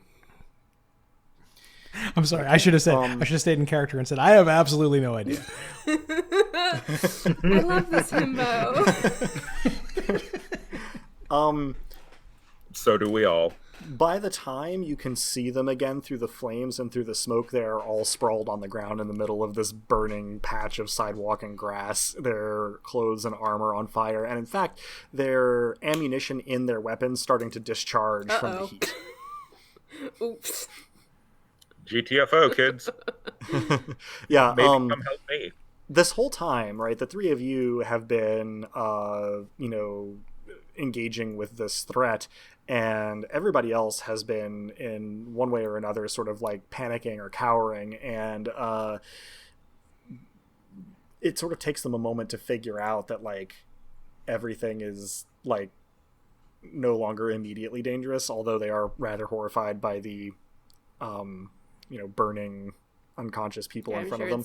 Dr. De Silva sort of like shakes her head and is like, okay, you three with me, everybody else, find some cover, hunker down, try to stay out of sight. We are going to gesture to you when it is clear to head to the dorm and hopefully to safety. If we need to, we can get behind the dorm and climb over the fence. And she just keeps on rattling off instructions as she tells everybody, and she sort of like heads towards you guys. There were a few shots that got off, just kind of at random, and then the ammo discharging from the weapons as they are heated up by the Molotov cocktail. Somewhat miraculously, nobody that wasn't holding one of those weapons seems to have been hit by one of those weapons. Dr. De Silva does immediately notice, though, that there is this other contingent of folks, and many of them are looking in your direction. So we have Nick's and Sam's turns here, after that little bit of an interstitial. While all of that is going on, what are you guys doing? Yeah. Well, here's something Sam would know that I don't. Is there anybody in the class who Sam would trust to take care of Jake? Well, the smartest, most upstanding people in your year are Nick and Vanessa. Does Vanessa know first aid? That's real important. Well, you can certainly ask her. Hey, Vanessa, you know first aid? Can you take care of Jake? Dr. Sill seems to need me over here, so I just want to make sure Jake's taken care of, yeah? Yeah, of course I know first aid. Yeah, I'll take care of him. It's no big deal. You're real smart and real cool, and I like you a lot. She gives you a dazzling smile and says, thanks, as she sort of moves to make sure that Jake is, like, kind of laying as still and flat as possible, but, like, not immediately in view, like, as soon as somebody comes out of the school building. You guys, by the way, this whole time can still hear gunfire from inside the school building. Figured as much. I'm walking away and I'm saying, you and Nick should get along. He's real cool too. And I'm already on my way. You don't hear her reply at all. And if indeed there is one. Okay. And Nick, anything you decided to... Yeah, so this is a bit of a gamble, but hey... So I'm going to use what the rule book refers to as the push, which can come in two forms, a trick or command. I can only use it on characters who make direct eye contact with me and who can understand what I'm saying. Okay. So I'm going to take a whiff of my inhaler, step forward. Whoop, I threw my pen across the room. Lovely. Remember to tally your This is like how many hits does an inhaler give you in real life? Do we have any idea? Let me count mine. About 200. Okay. So, because I have 100. It's got a counter on it. Yeah. Nyx does not have a counter on it, but also Nick's been using this inhaler for a little while, so Nick's gonna die. Anyway, does that count as foreshadowing? We will all die. I think that actually counts as gambling. Yeah. I put whatever coins I have in baseball currently are going towards that bet. So I step forward and shout as loud as I can after taking a whiff from my inhaler, Hey, only cowards shoot at kids. Why don't you pick on someone your own size? And make right. eye contact with whomever happens to be looking at me. Okay, well, and yelling "hey" like that does up your odds for sure. So you're making an attack action against defense in this case. So that is your 2d6 plus your psychokinesis, which is 5. Is that right? Correctamundo. 2d6 plus 5. All right. 2 3s. So that's a 6 plus 5. That's 11. Okay.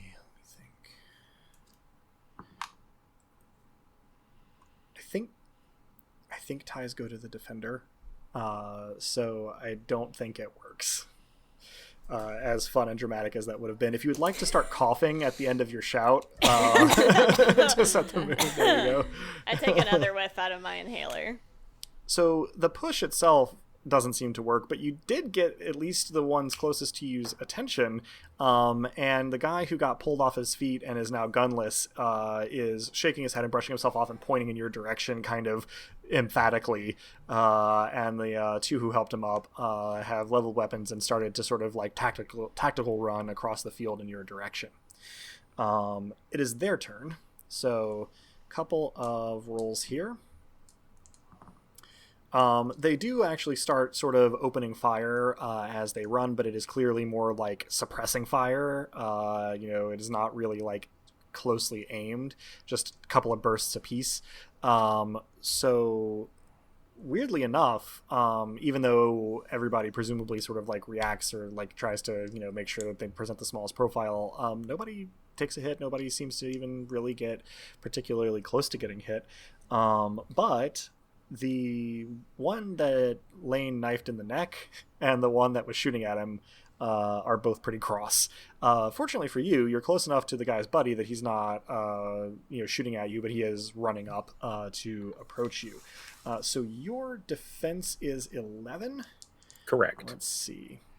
The guy who you knifed in the neck can't really collect himself well enough to do any sort of effective melee attack. He just sort of struggles and like pulls away and tries to turn around and also claps a hand to his neck, and I mean, kind of yells and screams. The other guy, though, does manage to land a blow. It's just with the butt of his rifle as he runs towards you, though. So you are going to take 6 non-lethal damage from that attack. Fuck this guy. Yeah, I mean, he is a trained up strong boy, so a guidance counselor probably would not enjoy taking a rifle butt to the stomach very much. Flip through the rule book about guidance counselor v trained up strong boy. At this time, it is Lane's turn again, and now you have 2 targets in close melee range, if that is the direction you decide to go, or you could do something else. I'm gonna like put my hand toward his face and have just like fireball come out of it. All right. So that is going to be. Did you assess the room size first? Different fireball. My dear friend Robin, fireballs are melee weapons. This is fortunately not the D&D spell Fireball, which has quite a radius on it, but rather just a ball of fire. So this is going to be... It is about the size of a small campfire coming at his face. If rather hotter, I think. Quite. 2d6 plus 3 attack roll? Yep. That is a 9, so 12. Okay. That does hit. So your damage here is going to be 3d6. 3d6. And that is also 9. All right. So, and he is ignited. All right. Make a note of that. And so that is a further... It doesn't actually tell me how many power points it is. That is the level of or pyrokinesis you were using is the okay. power points. Cool. Unless otherwise stated. So if you're using 3 power points, 3 overflow. So 3, and 1. Yeah. 1 drain. Yeah. All right. That goes to Rue. It's your turn. I am also going to throw a fireball at somebody. Your fireball, rather than like throwing it, you just sort of like bring it into being, but it trails a little bit behind the guy. It maybe singes him, but it doesn't really do the damage that you were looking for, Dang unfortunately. It. Looks pretty badass, though. Gotta work on my aim. To be fair, you don't have a whole lot of practice at this. Do I have any indication that this comes from the kid behind me? That is a good question. What I thought to ask Sam about this, but Nick's actions kind of implied their performance. But Rue, what are you doing when you are igniting this person or trying to? I feel like I should probably like light a cherry bomb and throw it at them, but instead it is really a fireball. So yeah, you were like, sort of doing like a gesture with your hands, like you were igniting something and then throwing. No, right. no. I mean a literal like. I've got a lot of fireworks on actually me. Lighting a cherry bomb. You were also throwing a cherry lighting bomb. and throwing a cherry bomb, and then when it explodes, it goes whoosh into sort of this bigger. All right, yeah, I like that. So Sam hovers both hands by the side of his head and then shakes his head wildly and then chef's kisses both hands out like his mind is blown. This is the coolest thing he's ever seen.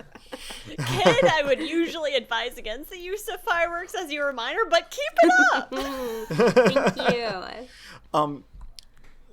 Dr. De Silva is really sort of flabbergasted by all of this, but trying to roll with it like really hard. Nick. Yes. Your turn. I'm going to make eye contact or attempt to make eye contact with one of them and try for the push again.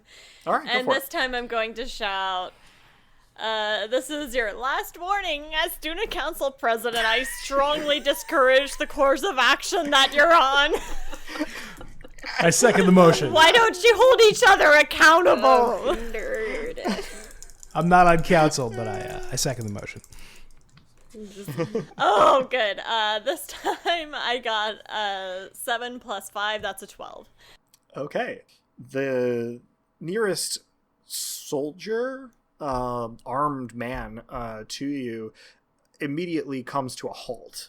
Like kicks up a cloud of sort of dust from the ground and sort of like rocks in place real quick, and one hand kind of like falls away from the gun as he sort of just stands there, and his comrade sort of like glances at him for a second, and then immediately zeroes in on you, Nick. Sam, your turn. So that gun that I telekinetically disarmed, is that close enough that I could use TK Gunslinger and essentially wield that even though I'm not touching it? I believe that if you were looking at where it fell, you could. I'm real confident that Vanessa's going to do a great job. She's real smart and cool. So yeah, I use TK Gunslinger and I pick up that gun, wield it remotely, and train it on the remaining bad actors. I love this golden retriever of a man. Yes. He is a golden retriever who moves like a man. Yes. Yeah, okay, so Yeah, can I say it's already on its way to Nick, but also it's firing at the bad guys? Sure. Yeah, so roll your 2d6 attack, and I think we're going to go with an untrained penalty here of -2. Rolled a 6. 4. You lay down some suppressing fire. You're not like shooting through the windows of the school building. It's going in the direction of the guys, and they have to sort of like serpentine, but you're not particularly close to hitting them. And now it's the soldier's turn. So the one who still has his gun and hasn't been pushed to stand still is going to fire on Nick specifically, because he seems to have an inkling of what is actually going on with Nick. Nick's defense is 11. Does not meet it. So Nick dodges really cool, but then maybe sort of like stumbles on like the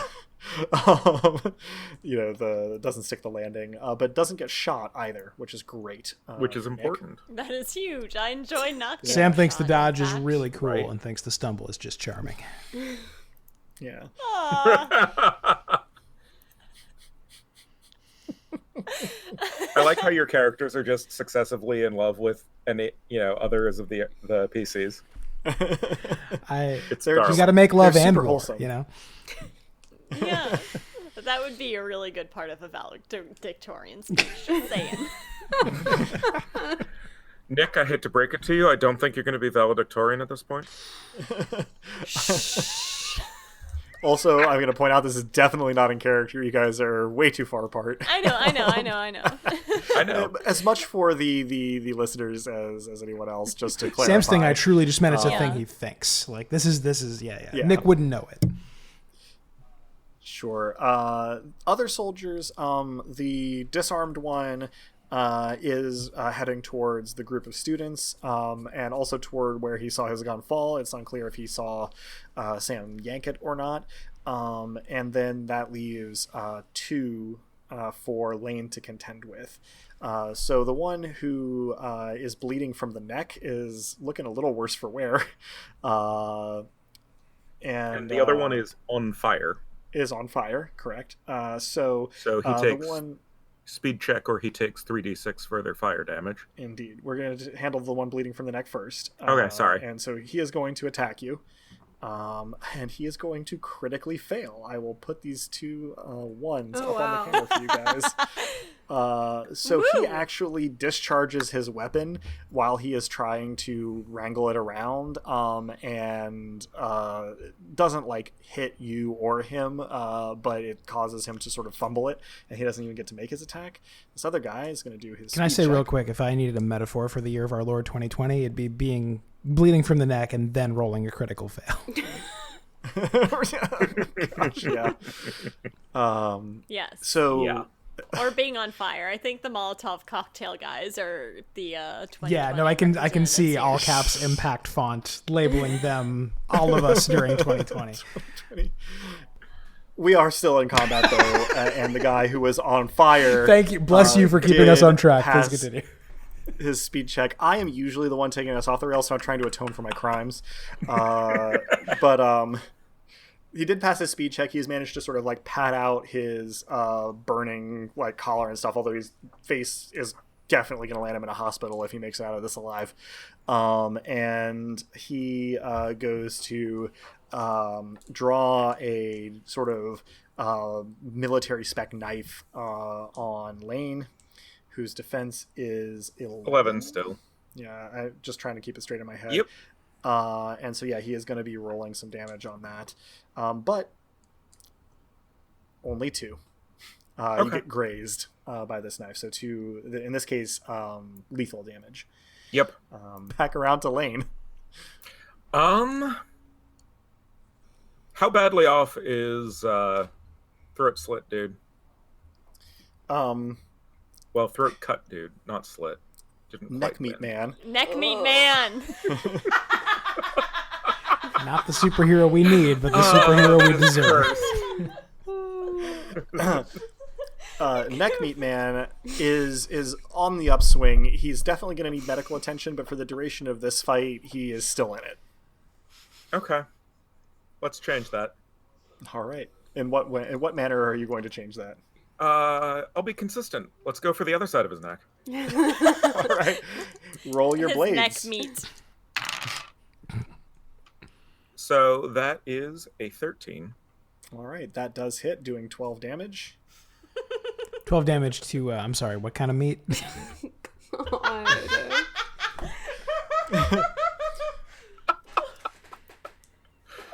12 damage to his... I was going to try and do like a portmanteau of esophagus and sausage, and then I realized that it doesn't work. A sausage? Sausages. That makes it somehow worse than neck meat. Yeah.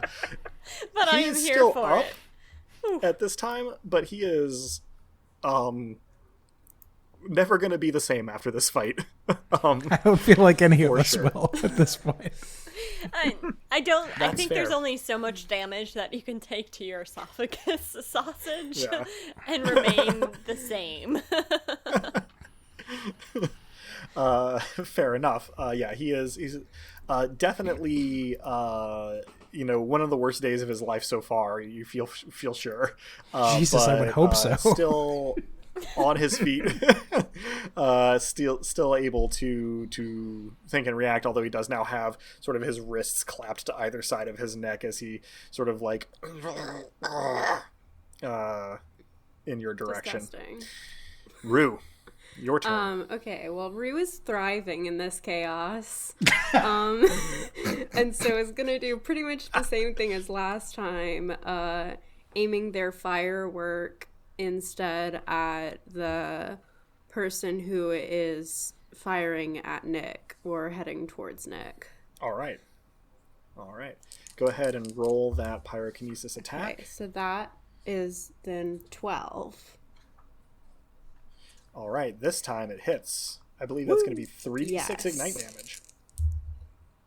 And that's gonna be 9. All right. That's also going to harm, realistically, this chap's aim when it comes back around to him. But in the meantime, it is Nick's turn. And Nick, you find yourself in possession of a rifle now. Excellent. I'm gonna say I give you a big thumbs up Courtesy as you of catch it. Samson. And I grin widely at you with a wink and say, "Thanks, Sammy." I return the wink. All right. So I'm going to aim down my sights at whoever is the most pressing risk at this point. Fair enough. Probably the one who was shooting at you previously. The other guy is still standing there looking kind of stunned, and the other not stunned guy does not currently have a weapon in hand, although he does seem to be going for a sidearm, though that will still not make him as dangerous as the fellow with the rifle. So, Have to go ahead roll and under roll your 8. rifles. Yes. So that's going to You're be... adding. You're not rolling under. There's a combat. There's an attack. Okay. So 2d6 plus your bonus to rifles, which you are trained in, which means it's a 0 bonus. So just your straight rifles. I got a 5 and a 1, 2d6 which is a 6. 6. All right. So the guy who was shooting at you does have a penalty to his defense because he is on fire. But not quite enough of a penalty to his defense for you to hit. In this case, you do get him to throw himself to the ground, though, when he realizes he's under fire. That makes it Sam's turn. Is there sort of a clear line of sight where I could knock one of these people into one of these other people with sort of a telekinetic push? Well, I can tell you what would be the easiest from a mechanical perspective is taking the guy who is standing stock still and throwing him into the guy who is currently reaching. Yeah, I'm for gonna the do sidearm. Would probably be the Let easiest. me do that. Okay. Yeah. Yeah. Probably Okay, so needless to I'm say, I going draw to my arm navigate. back like I'm going to throw a mighty, right hook. Technically, grabbing other characters with telekinesis is a telekinesis level 4 thing. Yeah, no, so like I can't pick someone up. I can't pick up people, even though I can pick up Right. a heavy object. But I can push, You can use, right? Yeah, you can push, and I think you can probably push to try and push this still guy into this other moving guy. So Congrats, buddy. You're a projectile now. make a telekinesis Okay. attack, which is 2d6 plus 3 for you. That is a 10 plus 3 is 13. All right, that's a hit. So that's going to be 3d6 damage. Grab a third d6 here. Oop, almost dropped it. You good? That is a 6, a 5, and a 2, which would be 13 again. Okay. Or- This guy Standing still, looks like the hand of God just slapped him right in the chest. And he goes like, boom, back arches out, and he, hands and feet fly out behind him as he moves all the way to sort of tumble into the grass of this field right underneath the feet of the sort of seeming leader of this contingent, who is going for his sidearm, and he sort of tumbles into like a messy fall, not having seen this coming. So he doesn't seem to be hurt. The guy who pushed did. The guy who fell doesn't seem to be hurt, but he is like prone. I will say I look for all the world like an anime. I follow through the right hook with like a flex. My fist is up there. I'm smiling. I'm pretty happy about that. I kind of glance over and go, Sammy, and make it 2 very distinct syllables. Wonderful. Flexing intensifies. So that brings it to the soldiers. So we got the guy who is currently on fire in the field needs to roll his speed check. He does get it, and so he is rolled until he is no longer on fire, and he is going to take a shot, this time at Rue, because, believe it or not, he did not like getting set on fire. It was not his favorite thing. Rude. People are so fussy these days. He does miss. Oh, yeah. I didn't realize you guys all have reasonably high defense, except I guess for Sam is a little bit lower. It's the guy with a glass cannon written on his forehead. Yeah. I probably should have made these guys better shots, but after I killed Gun Sephiroth in the one shot, I wanted to err on the side of caution. You also said how many men was it after us? The world was never meant for one as beautiful as Gun Sephiroth.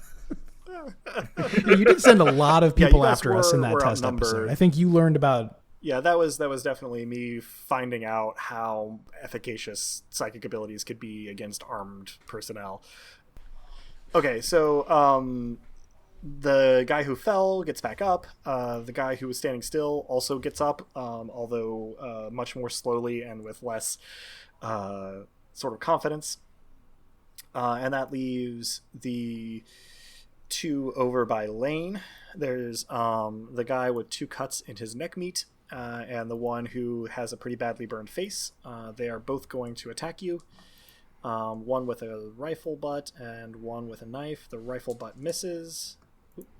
The knife, just barely misses. Yeah, you are dancing around these strikes here, and now it's your turn again. Good. More fire. Does not drop the knife. Probably can't anymore. At least until he seeks medical attention.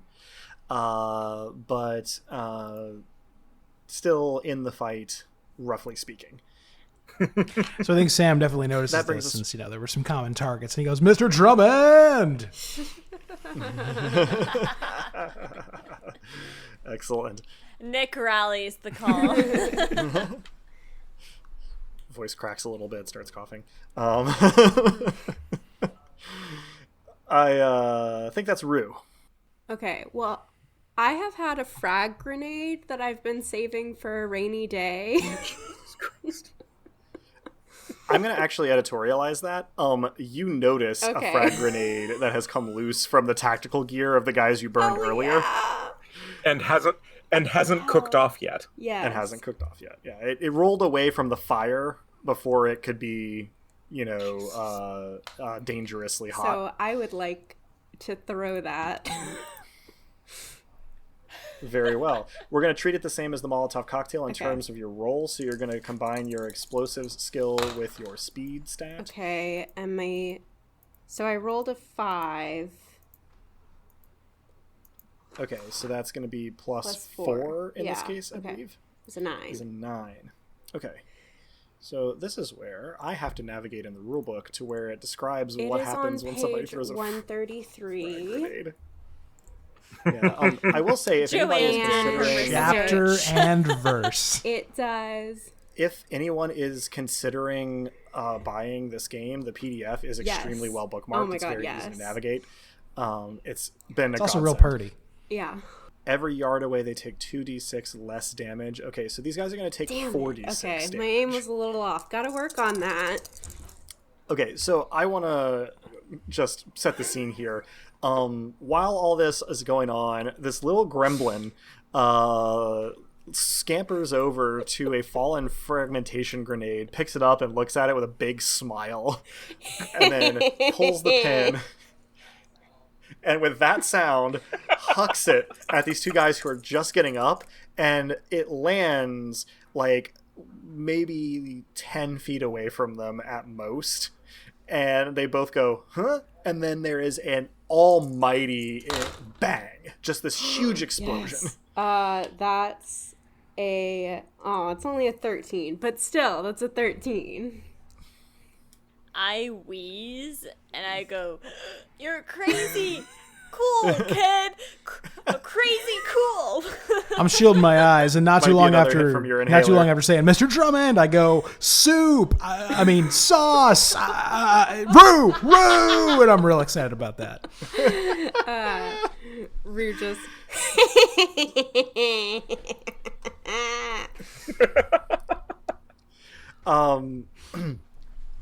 It turns out, as the ones that you took down earlier with the Molotov cocktails are sort of smoldering to inertness, there are more frag grenades that are still intact on their person. For those at home... Christmas came early. For those at home, there are a total of, including the one just thrown, 8 frag grenades on the scene. The way that equipment works in this game sort of assumes that you have sort of like backing for equipment, or else are, sort of in some sort of paramilitary situation and not just at a normal day at school. And you basically, based on your skills, get to pick equipment that goes with them. So when Joanne decided that Rue had a master rank explosive skill, she picked 8 frag grenades for them to have as their accompanying items, but it didn't make sense for this gremlin to just have access to frag grenades, and so I have a small list of things that were equipment picks for our characters that they wouldn't necessarily have on them at school that I am going to be trying to work in. I want to clarify for you. When I put that 8 next to frag grenade, I was actually typing 8d6 and never finished typing 8d6. So I only had 1 frag grenade, which was our I'm sorry.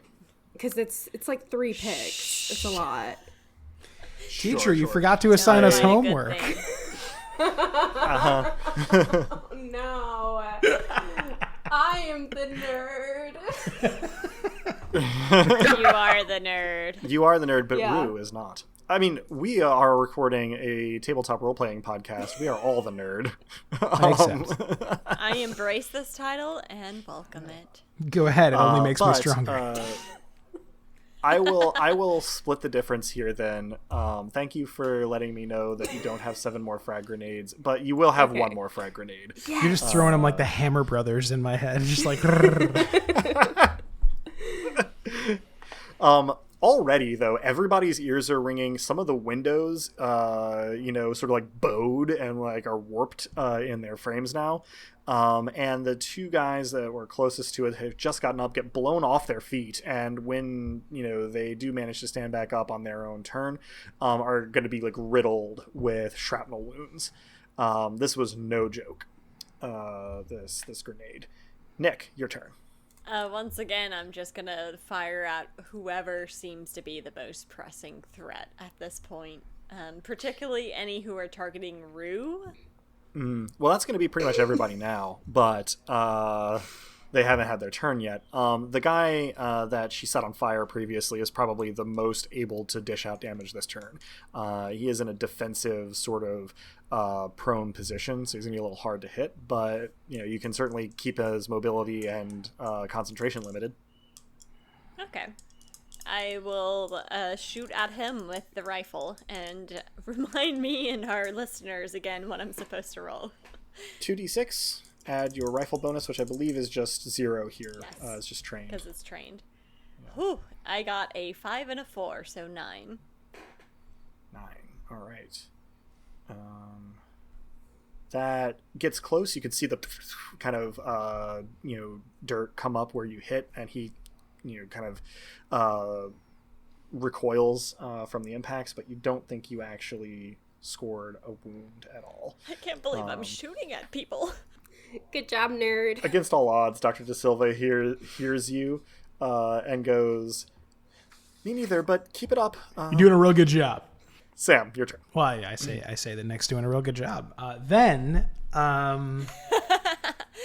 The free action. You see me flush.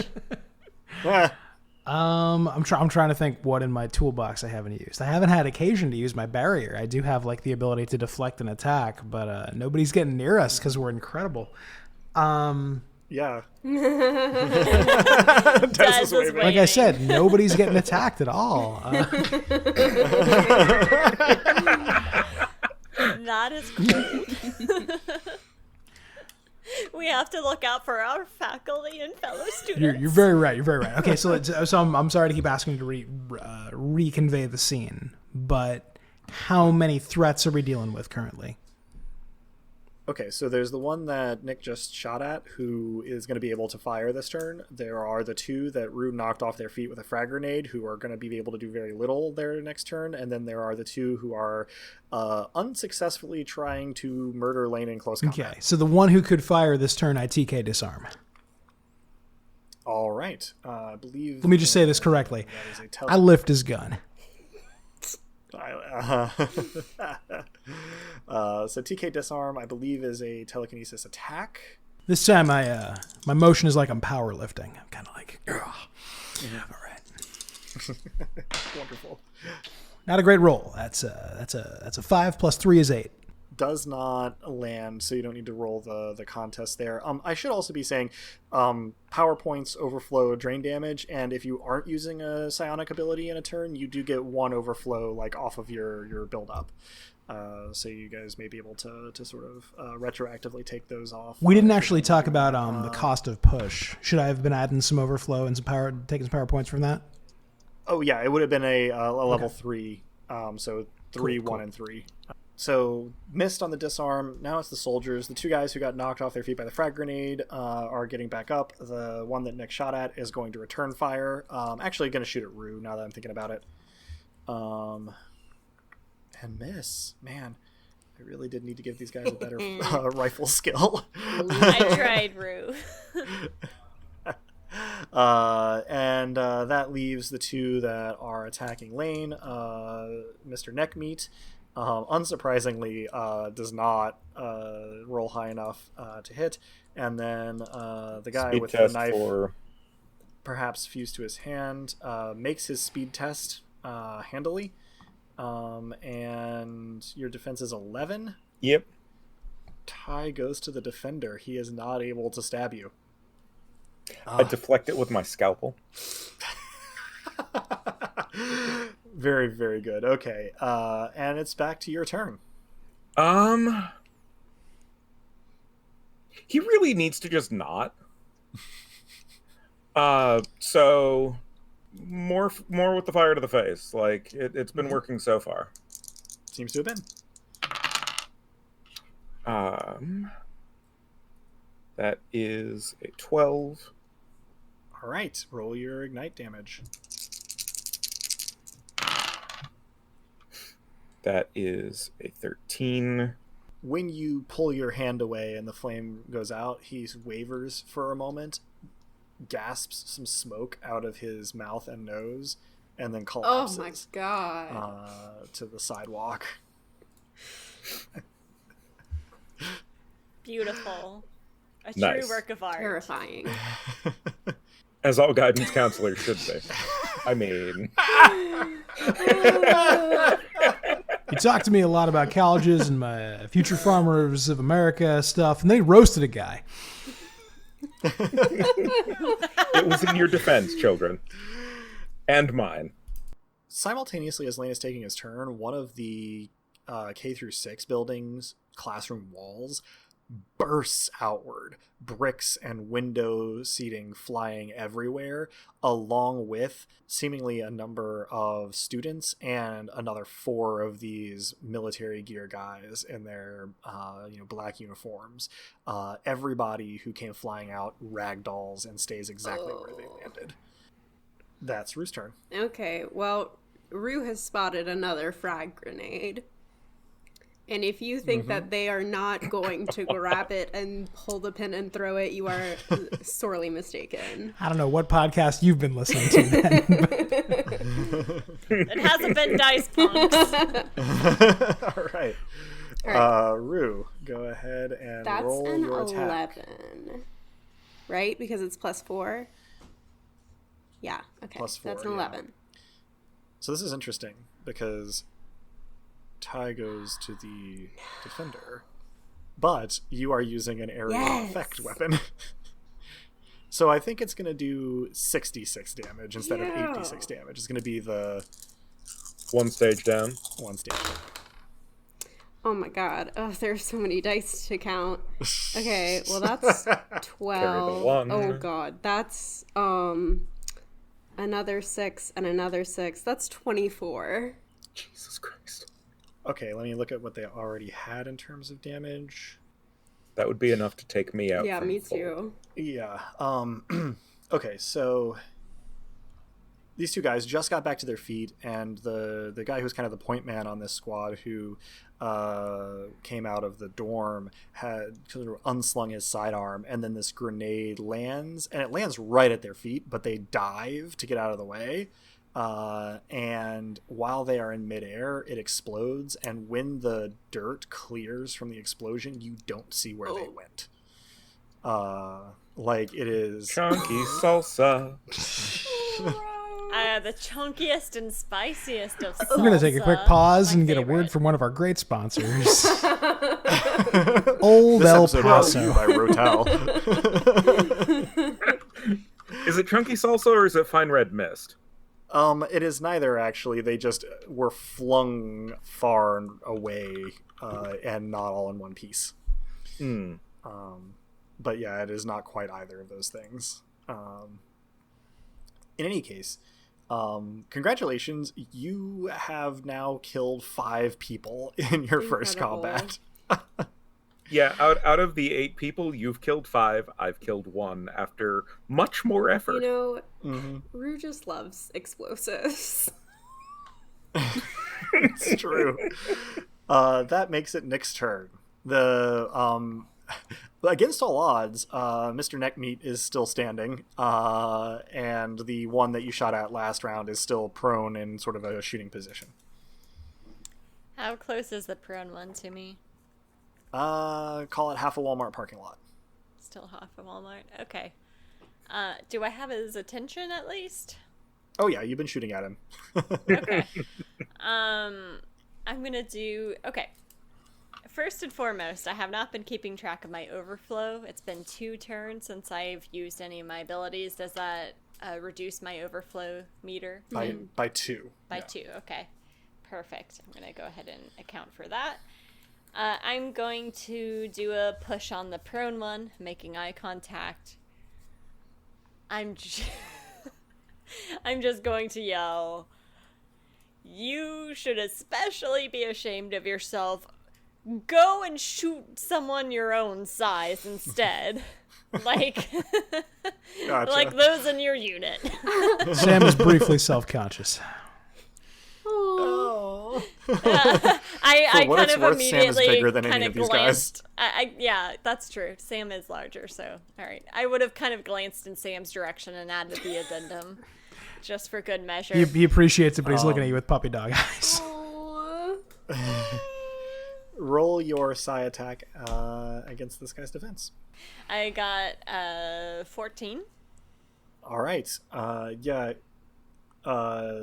He sort of rocks for a second and then stands up and walks over toward, in no particular hurry, toward the guy who got burninated, and just sort of shoulders his weapon, shoots the dead guy in the head, and then turns to face Mr. Neckmeat, but does not have another action to use this turn. So we got that guy and we got Mr. Neckmeat right next to each other. Is that it at this point, as far as people who are not smoldering piles and or unaccounted? All right. Mr. Neckmeat is very close to Mr. Drummond, and the other guy is maybe about 15 feet away. All right. Are there big pieces of wall from that wall explosion, or is it just all? All right. So I'm gonna lift one of those, and throw it at those two guys. Okay. Awesome. Please don't throw it at me. First thing I'm gonna do is yell, Mr. Drummond, you might want to get back.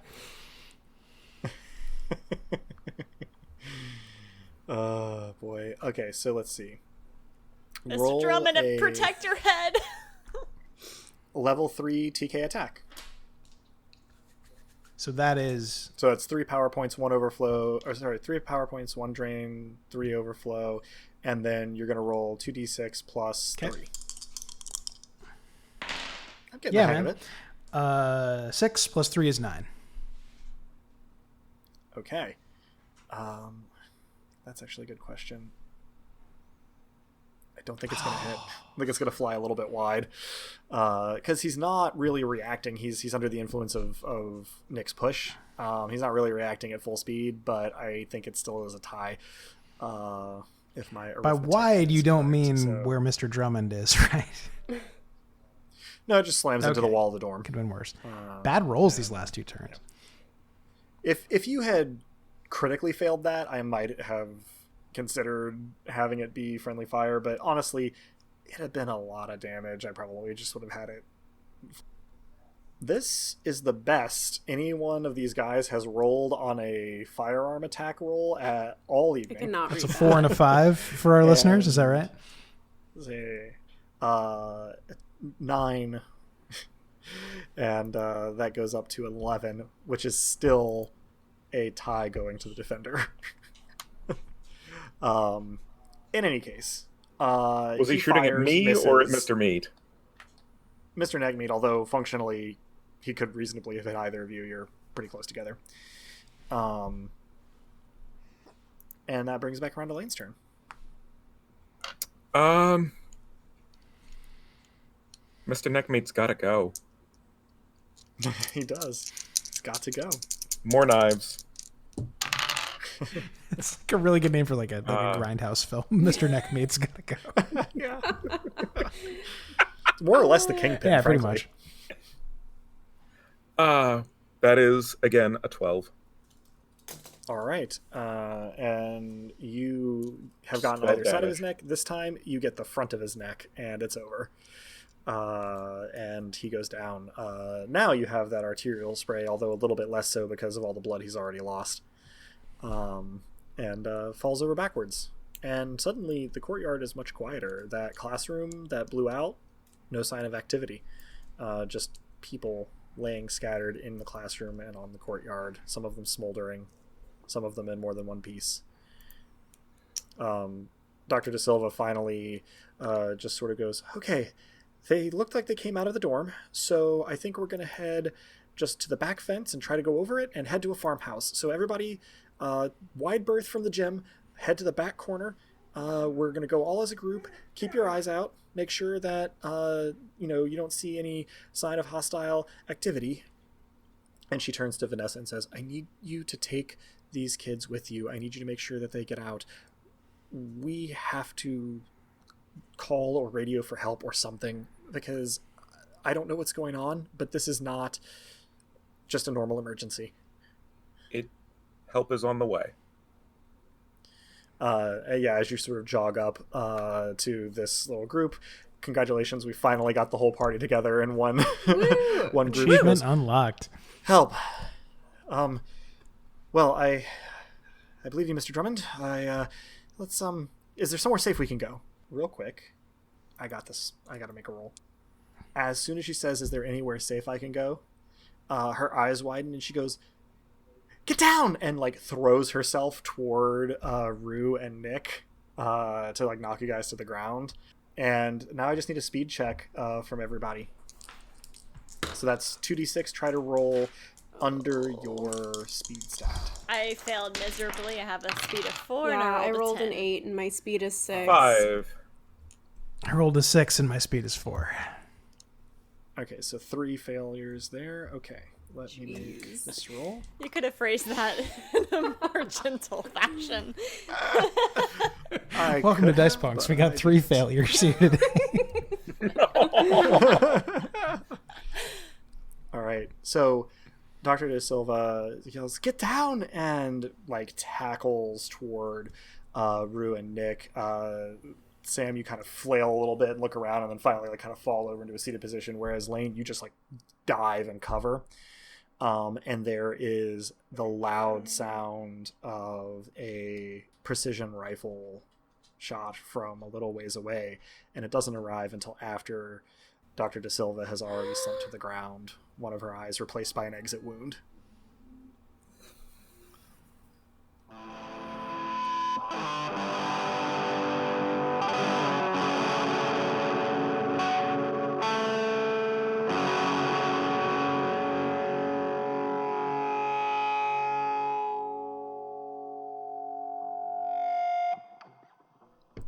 And dear listeners, on that tragic note ends part 1 of Dicepunk's episode 0. Head over to part 2 for the presumably thrilling conclusion to Sam, Nick, Rue, and Lane's worst school day ever. Some surprise recording complications. And episode 0 of our Dice Peaks After Show. Hereafter available only to backers of our Patreon. The songs in this episode, theme of the Dicepunks and Cliffhammer Fanfare, were written and recorded by our very own Samson Stryker, Drew. Cover art is by Joanne, who played the inveterate gremlin, Rue. Site design and graphics for Dicepunks.com is by Robin, player of valedictorian to be Nick Noble. Psionics and the Dicepunk engine it runs on were created by Devin Oritz, whose work can be found in several places around the web, including Patreon at patreon.com/dragonsandungeons. Thanks so much for listening. If you liked what you heard, well, that's reward enough on its own, really, but if you're so inclined, you can help us out by rating and reviewing us wherever you listen to us, telling your friends who you think would like us to give us a listen, and even by heading over to our Patreon at patreon.com/dicepunks. We have fun rewards available to backers, including a patron-only Discord and access to the Dice Peaks After Show for episodes 1 and following. Regardless, we hope you'll tune in again, and until then, remember, subtlety is for cowards.